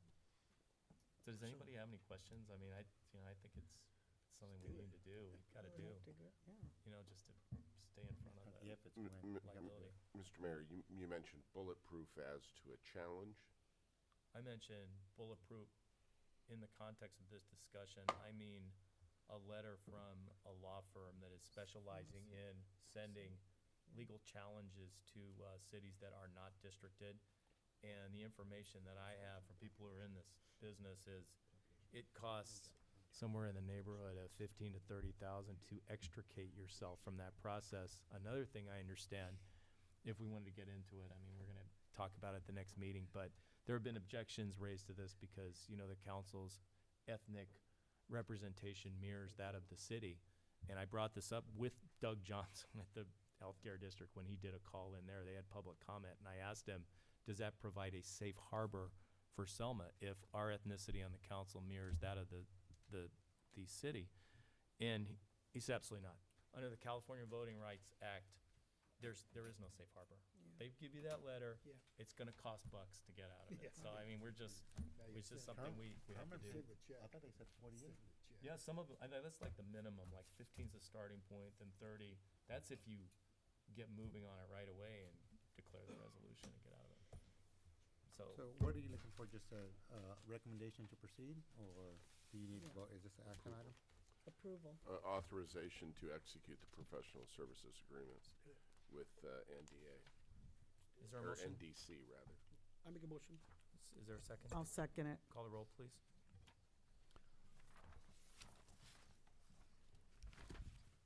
Councilmember Trujillo? Aye. Councilmember Guerra? Aye. Councilmember Avalos? Aye. Mayor Pro Tem Franco, Aye. Mayor Robertson. Aye. Okay, with that, we will move on to, that's the end of regular business items tonight. We'll move on to departmental reports. City Manager? Thank you, Mr. Mayor, members of council. Just wanted to share with you that we have been working on the project list that council had requested, and I have just a few changes to make and can get that out to you as a memo tomorrow. So we can get that process started That's the spreadsheet. as to regularly sharing with you an update about where we are with different projects. And we did want to do that as a memo to you, just on a monthly basis. I know there was a request to have it during the council meeting, but we did want to make sure you're aware that there's due process, as some of these are going to be going to planning commission and city council meetings in the future. So having a discussion here at the council meeting about them, we just want to be careful about that. And so sending this to you as a memo, and the planning commission as well. If you have any questions about it, please feel free to let me know, and we can talk about the projects, and I can give you more detail, or give you a further update on that. What kind of information would be legally a problem, and should it be bracketed or just omitted completely, or we don't want to get into trouble. Sending information out. How much can we see, given Mr. that Mayor, we should know what's going on? That's a very good inquiry. The city manager and I had an opportunity to briefly chat before today's council meeting, and I think she's going to tweak the report one more time, send it to us to ensure. For example, let's say there happens to be a development, let's just say across the street, and it happens to list everything, and you ask her about it during the meeting, and one of you happens to say, I really like that development. I think that's a great development for the city, and we need that development. And that development hasn't even gone to the planning commission yet. That would be and if there happens to be appeal, or it happens to come before the council, then there might be an issue with regard to the due process rights, or alternatively, if somebody says that's the worst development we could ever have in this city, and I would adamantly oppose that. Now you haven't even heard the facts, and you've already staked out your position before it would come to you. So we just want to make sure that each of you are able to participate in the consideration of an item that would come before this body, rather than staking out a position. And that's why you would send it to us in an email, not rather than discussing it, or a memo, rather than discussing it at a council meeting. That's one of the issues. The other issue, too, is it's for informational.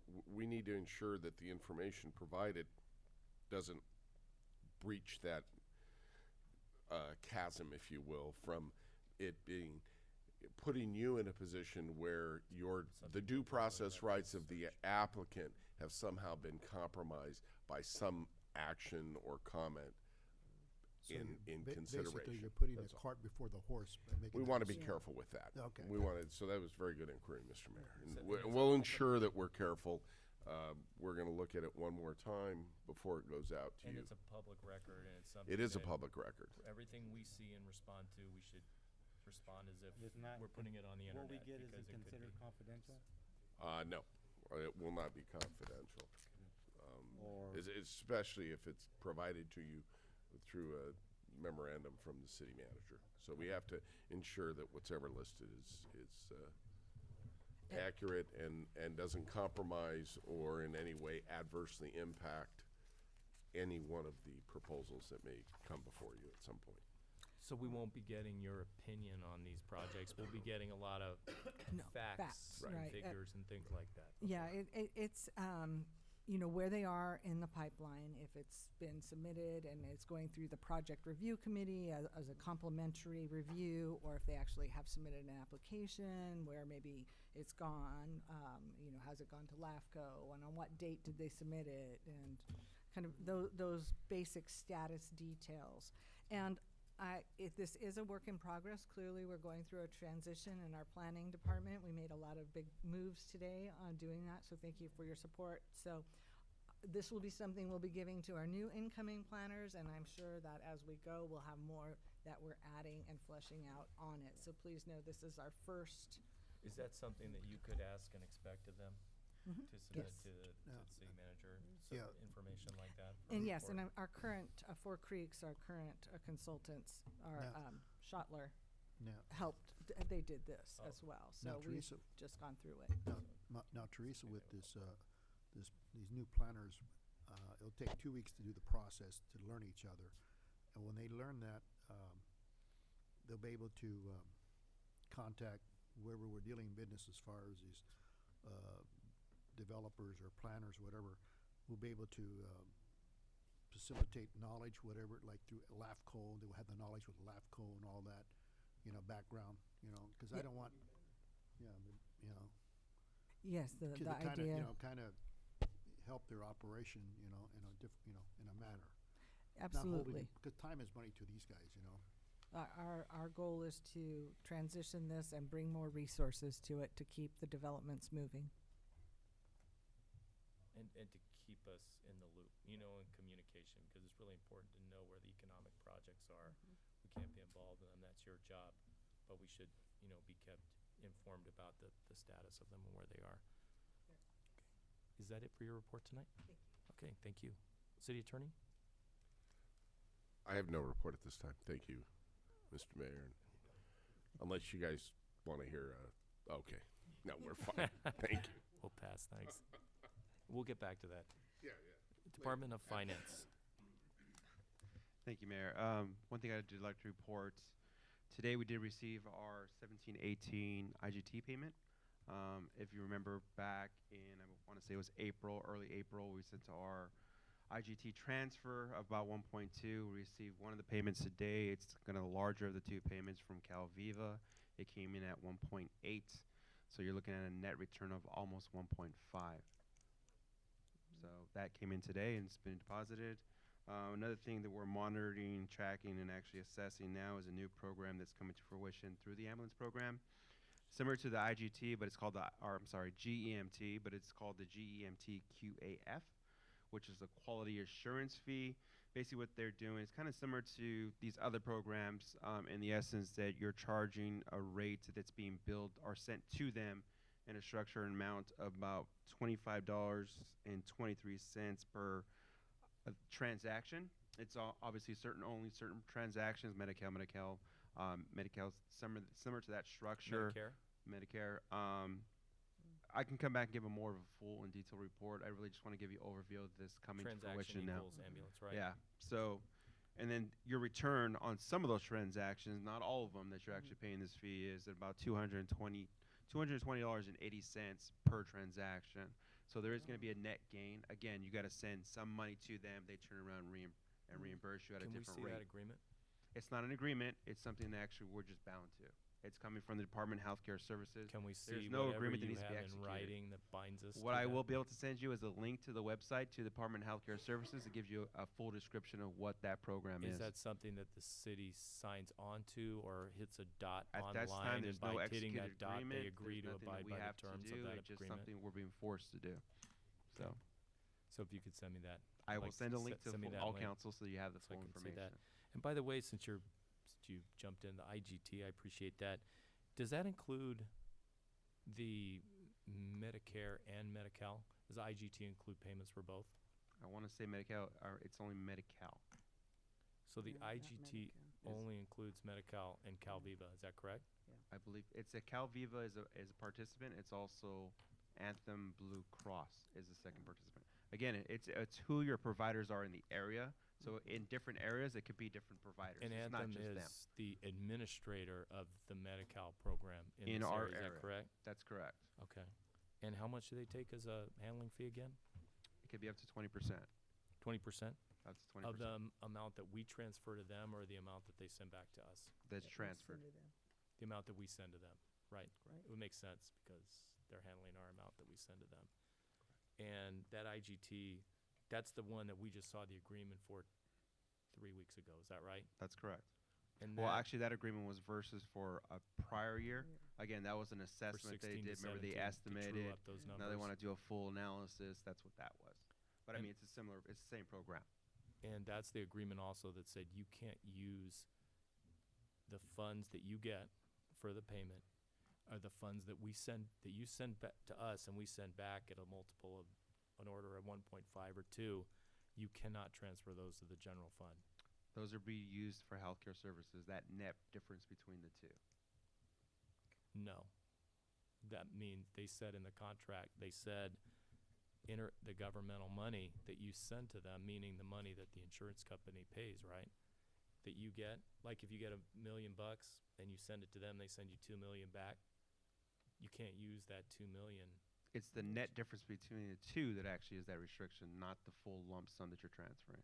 So if you send them in your assessment, so if you're sending them 1, you're getting back 2. It's that net difference between the two. So that additional 1 that you're receiving is the one that's actually restricted for healthcare services. Okay. Okay. Yeah. So you're saying, you're telling me that the match is what can't be put into the general fund.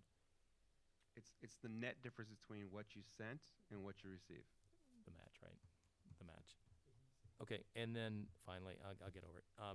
So in that amount, that the match, you're saying this is Medi-Cal and not Medicare, and what percentage, just if you know off the top of your head, what is the percentage of Medi-Cal and Calviva that the city gets in medical fees for ambulance fees? What's the percentage? I'd have to do assessment. You're asking about the billables, the overall percentage of Medi-Cal versus everything else that gets billed out?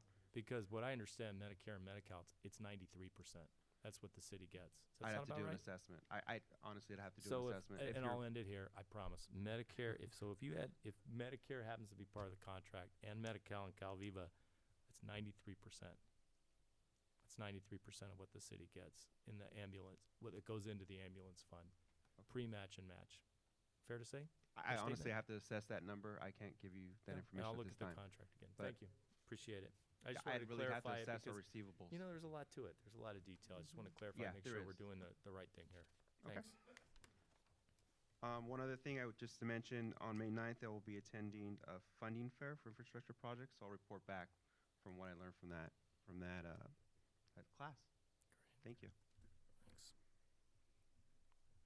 Public Works? Mr. Mayor, member of council, a couple things real quick from Public Works. Back to the bus shelter over on Wright Street. I just want to thank everybody that was involved with that project. It was a small project, like you stated, Scott, but small projects mean big things. It was a pleasure and honor for Public Works to be part of it, and I hope it improves the quality of life for the people that live there. That's right. Amen. One other thing, an update on Ringo Park restrooms. The crane will arrive tomorrow at 9 o'clock. The building should be there between 9 and 10, and we should have it set further on in the day tomorrow. So I'm hoping when I come back to the next council meeting, our bathroom will be up and running. That's my goal. That's awesome. How are those bathrooms doing, Shane, over there? The Porta, Yeah, the Portas. I called in another service on them. They're getting pretty They good were wear bad. and tear. I looked at them on Friday. We're having them serviced once a week to start with, and then I was over there Friday. I looked at them, and I just called Waste Management and asked if they could service them for us. Amanda came over and serviced them herself, and we're gonna have them done twice a week till the project's complete. Because those things are the kind, you can't really lock them at night, right? I mean, you're not. The portalets, Yeah, no. yeah, the Portas. Okay, so they're open all day and all night. They are. Gotcha. Unlike the fixed bathroom, which you can lock Right. at night They'll be able after, to lock. after hours.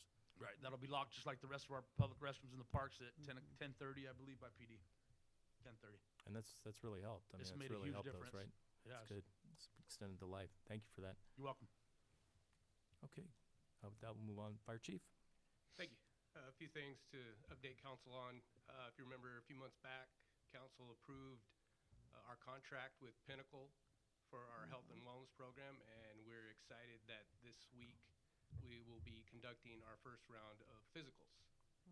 And it was a voluntary program, but we're pretty excited. It sounds like we're going to have 100% participation from the department. So we're real excited about that. The other thing, we have a busy month in May of training that we'll be involved in. As you know, fire season's coming up, and if you've seen some of the news and the fires that are already taking place, just in our area, last Friday, Fresno County as a whole had 8 roadside brush fires, and we participated in 3 of them. So the season is coming early. We'll be conducting refresher training for our staff. We'll also be involved this month with some active shooter training, and we have a unique opportunity in Kingsburg. They have access to the old Kmart building.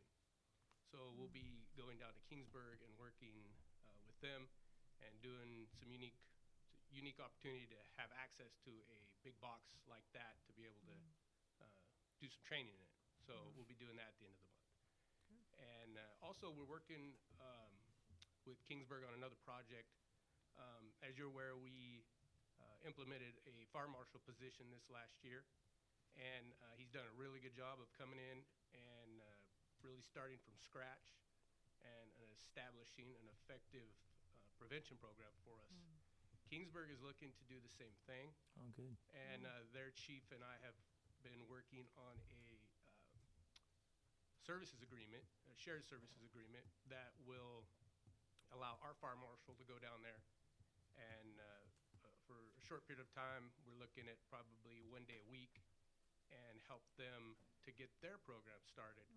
And in conjunction, they would compensate the city, our city, for those services.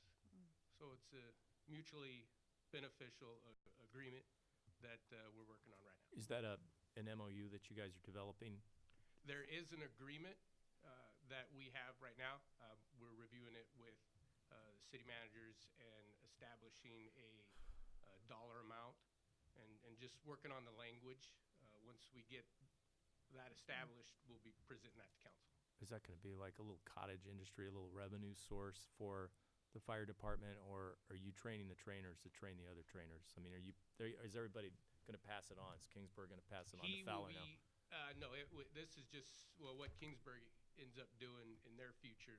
Obviously that would be up to them. Right now, it's just our fire marshal going down and assisting them with getting their program To train up and somebody to be a running. fire marshal down there? Train them, correct. Oh, nice. Yes, or really train their staff, their firefighters, kind of like what we've done with our engine companies to get out and get their inspections done, and then also helping them out with their apartment buildings, healthcare facilities, things like that. They're mandated.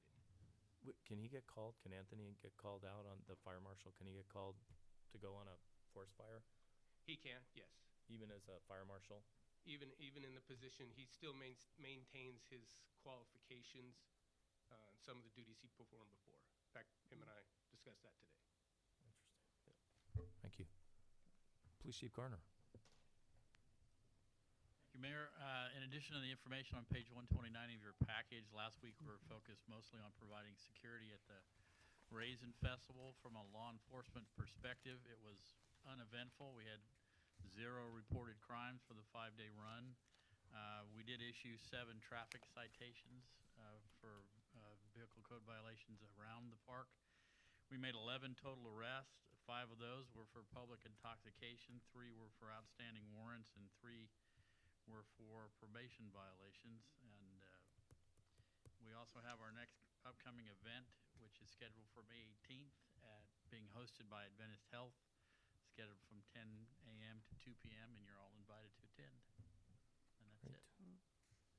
it. Did Magic come down, or ACT, Yeah, or I something? apologize. I should have mentioned we had assistance at our request from Magic, from the adult compliance team, and from allied agencies, neighboring agencies have provided some additional bodies. I saw a lot of folks at the park. It was really nice, really good. Great. Mike, Parks and Community Services, Mike Kirshner. Yep, Mayor, City Council, I'd just like to thank you for letting us honor the volunteers. They play a big role in our department. Also, to congratulate, thank Kaiser Permanente. We're on our 3rd year cycle of funding, and they just approved our $10,000 again to help parents support their kids for programs, up to $75 per program. So we're averaging about 134 kids a year. And we signed a letter of willing and able to accept a minimum of $200,000 from the Prop 68, which is the per capita money. So once that ball gets rolling, they determine amount, and we'll become before the commission and council and what the best project might be, and that's Is every guaranteed city funding. getting that? Is every city getting some? Yeah, the minimum's gonna be 200,000, but they're not, in the past, we've received 240. I think they're still formulating the agreement. And also, if cities aren't interested in accepting money, which you'll be surprised that they aren't, then it can go up. Okay. Is there anything the city has to do to? Now we'll make fill the out an money go up? application, and then we'll just turn the project report, and it's pretty simple. It's not matching, not a No matching match. grant. Just SNAP. Great. That's the beauty of that. It is. it's really helpful. Today, a lot of people come and ask, what can I do? You know, they have a bunch of kids and they want to all play sports, and Kaiser Grant helps, the Parks Grant helps, and need more space. I will keep up with Kaiser. This is the third year, and every 3 years they evaluate how they distribute their funds. So we'll see if it's still able to apply additional 3 years.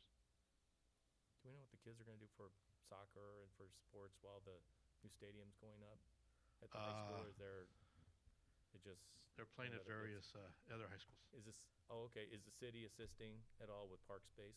No, they're using the baseball fields, the JV fields for practice, and they're basically playing every game away for a while. Kind of like the graduation will be at Sunnyside High School. Yeah. Just taking advantage of other high schools opening the doors for us. Okay, that's good. But, as of right now, it's still on set. August 14th against Kerman is set to be the first home game. Oh, that's pretty ambitious. Yeah, from what I understand, last week when I was helping at the concession for baseball, that they're right on schedule. The grass is already down. Yeah, it's taking shape. Yeah. You just see it on the webcam, the school website. Is that right? Yeah, you open it up, Looks like they've got the border for the track in and some grass in. It's unified good. website and have a webcam just looking at the construction project. Nice. All right, is that it? Thanks. All right, council reports. Councilman Trujillo? Just a couple. I participated what's that, your prayer day, Lewis, you did a good, national prayer, you did a good job. It wasn't my day, but. Thank you, Chief, for all the information you gave me in regards to the preventive gang and violence club or group that I want to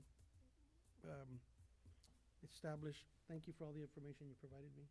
It was really an eye-opener, so I thank you for that. Other than that, I have nothing else. Great. Councilmember Guerra? Okay, on April 26th, I attended the United Health Center's gala, which was very, very nice. I attended 2 ribbon cuttings, one for Bell's Kempo Karate and Martial Arts, and another ribbon cutting for the Fresno County Rural Transit. And I also attended the National Day of Prayer on May 2nd. And it was really a beautiful day. And I have to say, there was something that I took with me, and it said, "Pray for America and all elected leaders, whether you agree with them or not." So, just wanted to say that. And that's it for me. Thanks. Councilman Avalos? No, boy, that's good. That's good. It's hard to follow behind that one. Yeah, I attended the ribbon cutting for the senior that bus shed. That was good for the seniors. They've been after us for over a year on this issue, and and I'm glad that we fulfilled their dreams as the seniors, because seniors says, Mr. Avalos, we don't drive no more. We need a ride, and we have to call the transit. And we don't have a place to sit. We got to wait. And our little walkers and everything. So I'm glad that we did it for we put it together, and thanks to Moses and the staff, Shane and all his group put it together, and that they were very happy. I passed by the other day. They were actually sitting on a bench there, Scott, and I like what I saw. So, and they're waiting for the transit, believe it or not. And I also attended I attended the Blue Dinner. It was sold out dinner. It was all the Democratic group. Melissa Watado was there. T.J. Cox was there. Jim Costa. All the elected officials that were dignitaries were there. It's good to attend those events because open dialogue, communication with these elected officials, because down the road, when they know you, who you are, and they know when you ask for things, or they get some education how to get things, grants or whatever, and they have the right connections to lead you to the right path. And that was good. That was actually a good thing to attend. And also, I'm going to attend SKF this week. There'll be some issues regarding the rate structure. Have you guys voted on that? No. It's we'll be, don't worry, Scott. Did you request a workshop for them? Yeah, can we have a workshop? Will they be coming out to, Okay, I can request a workshop. could you? I can request it. And do you know when they're actually they're doing a 218 pretty soon, yeah, right? Yeah, June or yeah, something, they're and doing then it they're too. gonna have a public. I'll have a meeting, the 9th, this week, so at Can they do 4 o'clock. I'll find out. like a workshop for us, Yeah. just to tell us You know what, I'll call tomorrow and why find they're out. doing the increase? I'll call tomorrow. I don't know if, we'll see if they look at their schedule. Money for the McCall line was less than Yeah. expected. So You just want a why do they workshop? need this? Why didn't they You just want that back? That's informational good workshop? point. Why do they need Why do they more? need What more? info- Why That didn't it- situation change 14%. Okay. When it comes to the rates, they're just for informational. They are requesting like a 3.5 increase over the period of I wanna 4 say years. 4 or 4 5 years. I looked at the rate structure. I think over that full period, you're looking at I want to say don't quote me on this, about a $95 increase. I'm sorry, $85 Yeah, increase there from you the go. period that they're Selma's is a requesting. little higher than the other cities too. Yeah. Yeah, again, when it see- comes to utility services and service providers like this, what they really kind of look at is their capital improvement plans. That's a large component of how they built up their rate structure. Also, they're changing some of their fiscal policies so that they can accommodate capital improvements if something happens. For example, if the McCall line went down, they're able to assess their reserves and be able to get that back up and running. So that's some of the proposals they're currently looking at right now. Do you want to make that comment? Yeah. Did you want to make that comment about the rates not being as high for McCall? Well, no, The payout? I was gonna save it for this game, but Isaac, well, maybe I don't know if you know this information.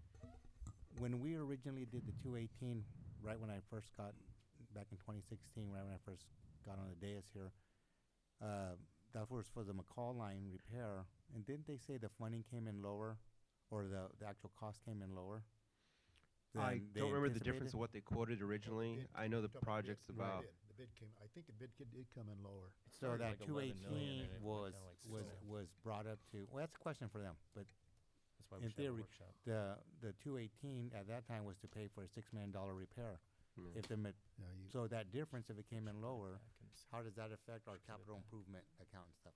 Yeah, But one of the that's things I will state is they brought up is because they didn't have a lot of increases over the past few years, they're now trying to get caught back Right. up. So that's some of the statements that they've made. But I mean, they have a full budget that they go through for the capital improvement to support this rate structure.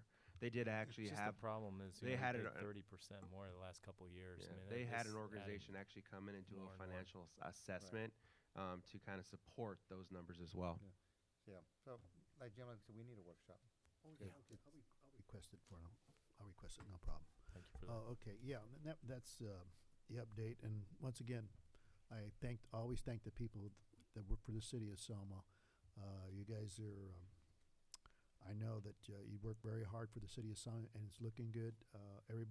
Everybody's important in the city of Selma. No matter what you do in our city of Selma, you're vital, all the way down, from the janitor all the way up. And I thank you very much. And the city thanks you. The people in the city of Selma thanks you. Thank you very much. That's all I gotta say. Thanks. Mayor Pro Tem?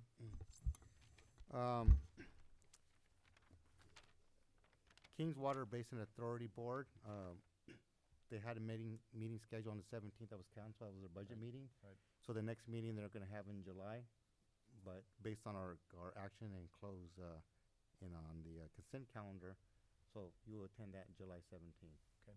And then, Looks like the mayor does it. If I can't make it, no, I'm you're not an alternate, okay. yeah. And then, I attended the 5 cities, a few weeks ago in the city of Fowler. They're working on rebranding themselves because there are 8 cities in the 5 cities, so it kinda doesn't make sense. But they're also looking to get their own, marketing just for the 5 cities, so that's what they're kinda working on now, but they're in the early stages. For all 8. Well, it's called the 5 cities, But I but mean- it's gonna be for all 8. So what they're doing is they're working on a consultant marketing group to come and help them with their branding or their messaging. And they had questions like, define your community and everything, what's your impression of, like for me, what's my thought of Selma? And my question to them was, well, I'm only 1/5, there's 4 other people on the dais, so shouldn't I get those questions and share it with my council? They said they would get that to me. I have yet to receive them, but when I do, I'll share that so we can give them a cohesive question of what Selma represents, how we want that eventually on that website, which is still a ways down the road. Sounds good. What kind of questions are you gonna ask? What's the what's the best asset of your community? What's the strong? Just kind of they want to get a Marketing feel stuff. for each city in the 5 cities. Oh, what they, You know, what everybody Cliff, identified. he brought up that 2016 report. I know I have a copy. Maybe I can send over to city manager, and she But- could send it to everybody. The Cosmont one? Yeah, the Cosmont. Yeah, it's on the you still have website. it? Anybody can If anybody wants to take a look download at and it, look at it. there's a lot of information on that. Yeah. Probably. But they were more like they wanted our culture, our values, and stuff like that. Oh, okay. So I just said before, me representing Selma, and there's really 5 of us. So if I could share those questions with you guys, and then Oh, okay. Maybe we could That's- have a that's good. community involvement too that night. That'd be nice too. Yeah. People can get up, put Part their of it is that put in. Scott, I forgot something else. Yeah, go anyway, for it. that's Mr. Avalos. That's all for me. Okay, thank you. I forgot to tell you, we attended that T-Mobile in Kingsburg. That's right. That's that right. meeting for T-Mobile. There, and that was a good Sprint. meeting. That was talk about working together in cities, like, the fire chief over here with Kingsburg. Kingsburg is gonna create a T-Mobile, call center, creating 1,000 jobs? Yes. And good paying jobs. Did you see the article in the Bee? Oh, yes, very. There's some Yeah, serious and from us, the city of Selma, what they issues with need, that. after the discussion was over, I know you had to leave, Scott. The discussion was over, if we could, all cities, our 5 city groups, if we can send a support letter, each city send a support letter to the PUC supporting T-Mobile, and because they'd be creating jobs within a 30-mile radius. So, and you did talk about transportation to them. Definitely. So they did pay attention on that Well, issue. yeah, I mean, we got a potential monorail So system that I'm- will but connect I'm the just- communities. I'll let you touch on that, so that's all I got to say. Sounds Thank good. you. Thank you. Appreciate that. Okay, so I attended the chamber ribbon cutting at Kempo Karate inside Fit Republic's gym. I had lunch with County Supervisor Buddy Mendez. They're trying to buy a new building in Fresno.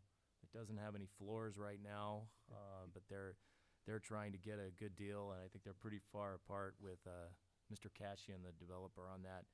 But they're trying to make some moves there. I attended the chamber mixer at Cal Water. I attended the United Health Center Foundation fundraiser in Fresno with Councilmember Kara. She's on the board there. Attended the ribbon cutting for the new transit stop on Wright Street. That was very good. Thank you again, Councilman Avalos, for bringing that to the attention of Moses Stites. That was a great event. And Public Works came in and did the concrete on that. You didn't have to do that. You just stepped up, didn't say a word. So thank you again for that. And those people really helped. I went to the door of a couple people I talked to over there, and they were too sick to even come to the ribbon cutting. I mean, they're older there, and whatever help we can give them, to make their lives just a little bit better, a little more convenient. I think it really helps, and it reflects well on us as a city that we try to do the big things and the small things well. I attended that meeting in Kingsburg about that proposed new, God bless you, the new Sprint T-Mobile call center. So there's some issues with that, I guess, from a regulatory standpoint. I read an article in the Fresno Bee that there's some antitrust, there's some Well, what it is, competition issues. Scott, on that agreement with their, I paid close attention when they had that meeting that day. Anytime you combine, I want to say, companies with other companies, and you're kind of monopolizing, there's an antitrust law. Yeah. And I'm sure the attorney can explain some of those issues as far as you cannot, you cannot combine everybody into one because you're violating some antitrust laws. I hope it gets through, because if it does, there'll be 1,000 new jobs, all that housing, all the transportation. It's going to put some serious impacts on the surrounding communities, but we will get a lot of jobs out of it. It'll be really, really good, and a lot of related industries will thrive as a result. It's going to be a call center.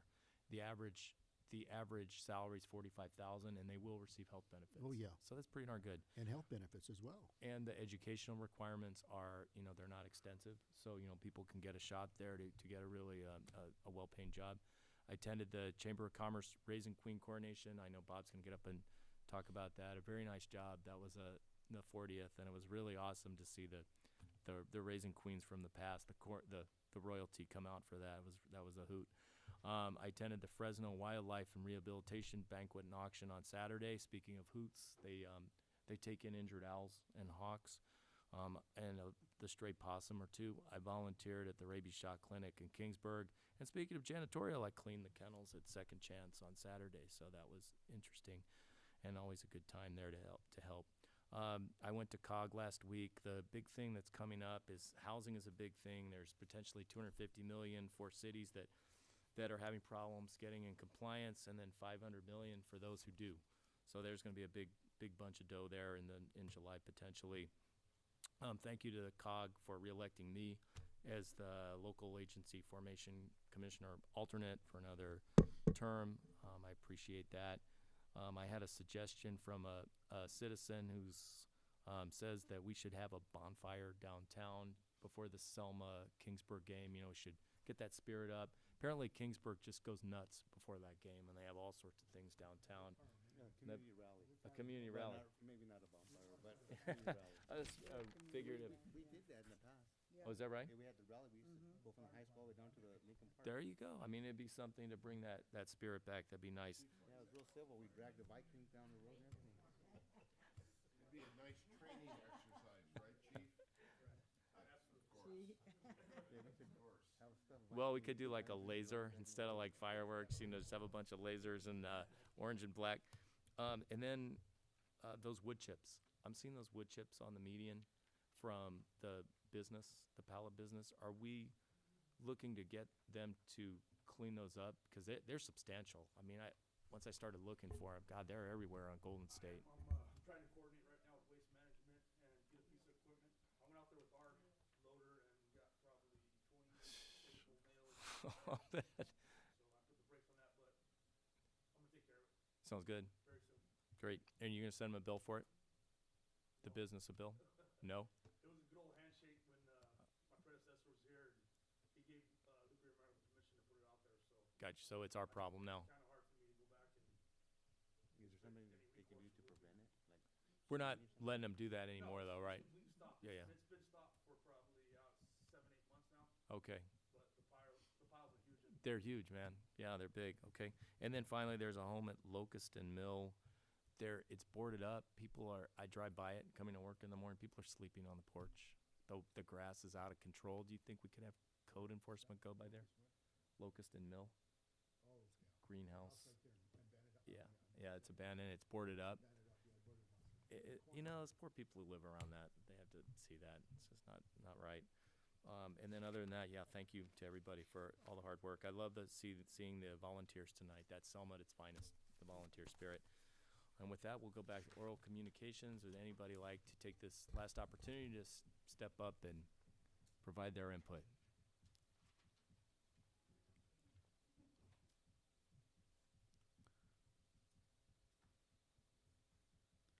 Good evening, Mayor and council members. It's been a really active last 5 days for us in the chamber. 16-hour days, and we're still awake, so we're okay. We had a great Raisin Festival. This is our 40th, and we did some special things, and the mayor was gracious to come and speak at our coronation, and we had 13 of our previous queens come, and it was really exciting to talk to them on the phone when they got my letter, and they responded. They were like little kids. We get to wear our crown again. So it was a great event, and we thank you for the use of the facility. The Art Center is just an absolutely inspiring place for all of us, no matter what our event is. So we appreciate that. We also want to thank the city for all the support of our Raisin Festival. It's a long event, and we were excited that we had no major incidents. Everybody seemed to have a great time. There was lots of families there. Yesterday, we celebrated Cinco de Mayo by having music from 12 o'clock till 10 o'clock last night, and families were dancing and enjoying the music, so it was a great event. So again, thank you for all your support. Public Works always, as they do everything, They go above and beyond the call of duty, and we appreciate that. And everyone else who supports our events that we have. Just a couple of events we're having. And I think you've received an invitation to a ribbon cutting tomorrow at Turning Point in 3400 McCall Avenue. It's a new mental health clinic that's opening up there. So we will be welcoming them to our partnership of Selma. What time is it? 11 o'clock. 11 o'clock. And then on Thursday, it's Friday. Friday is Smizer's 90th. That's 11 too, I think. 11 o'clock also. Are you doing a ribbon cutting at 11? We will do a ribbon cutting. Okay. Yes. So other than that, the month looks pretty good. We have a mixer on the 15th, and that will be at Rosalinda's restaurant. So come and enjoy some great food. And then Mary and I are taking 3 days off, go see our grandson, one of our twins, graduate from San Diego State. So we're going to be away for a while and have some Congratulations. recreation time with our grandkids. Thank you very much for all your support. Thank you. I was going to ask one more question, Robert.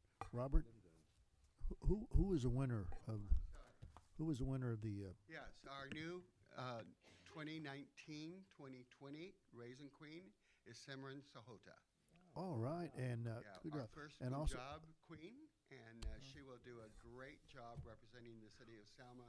She's a gracious young lady. If you were there on Friday night, you heard her. She's just eloquent as well as Good. a great representative, and she's going to do a good job for us. one more question. Okay, who is the winner of the raffle? You didn't call me. Didn't call me either. Teresa Wood won my $1,000, and I know Teresa and how active she is with the school district and many of the kids' organizations, and I'm sure those will benefit from her win. At least I know who to go ask. Thank you. Okay, that will bring it back. Is there a motion to adjourn? Second? We're adjourned.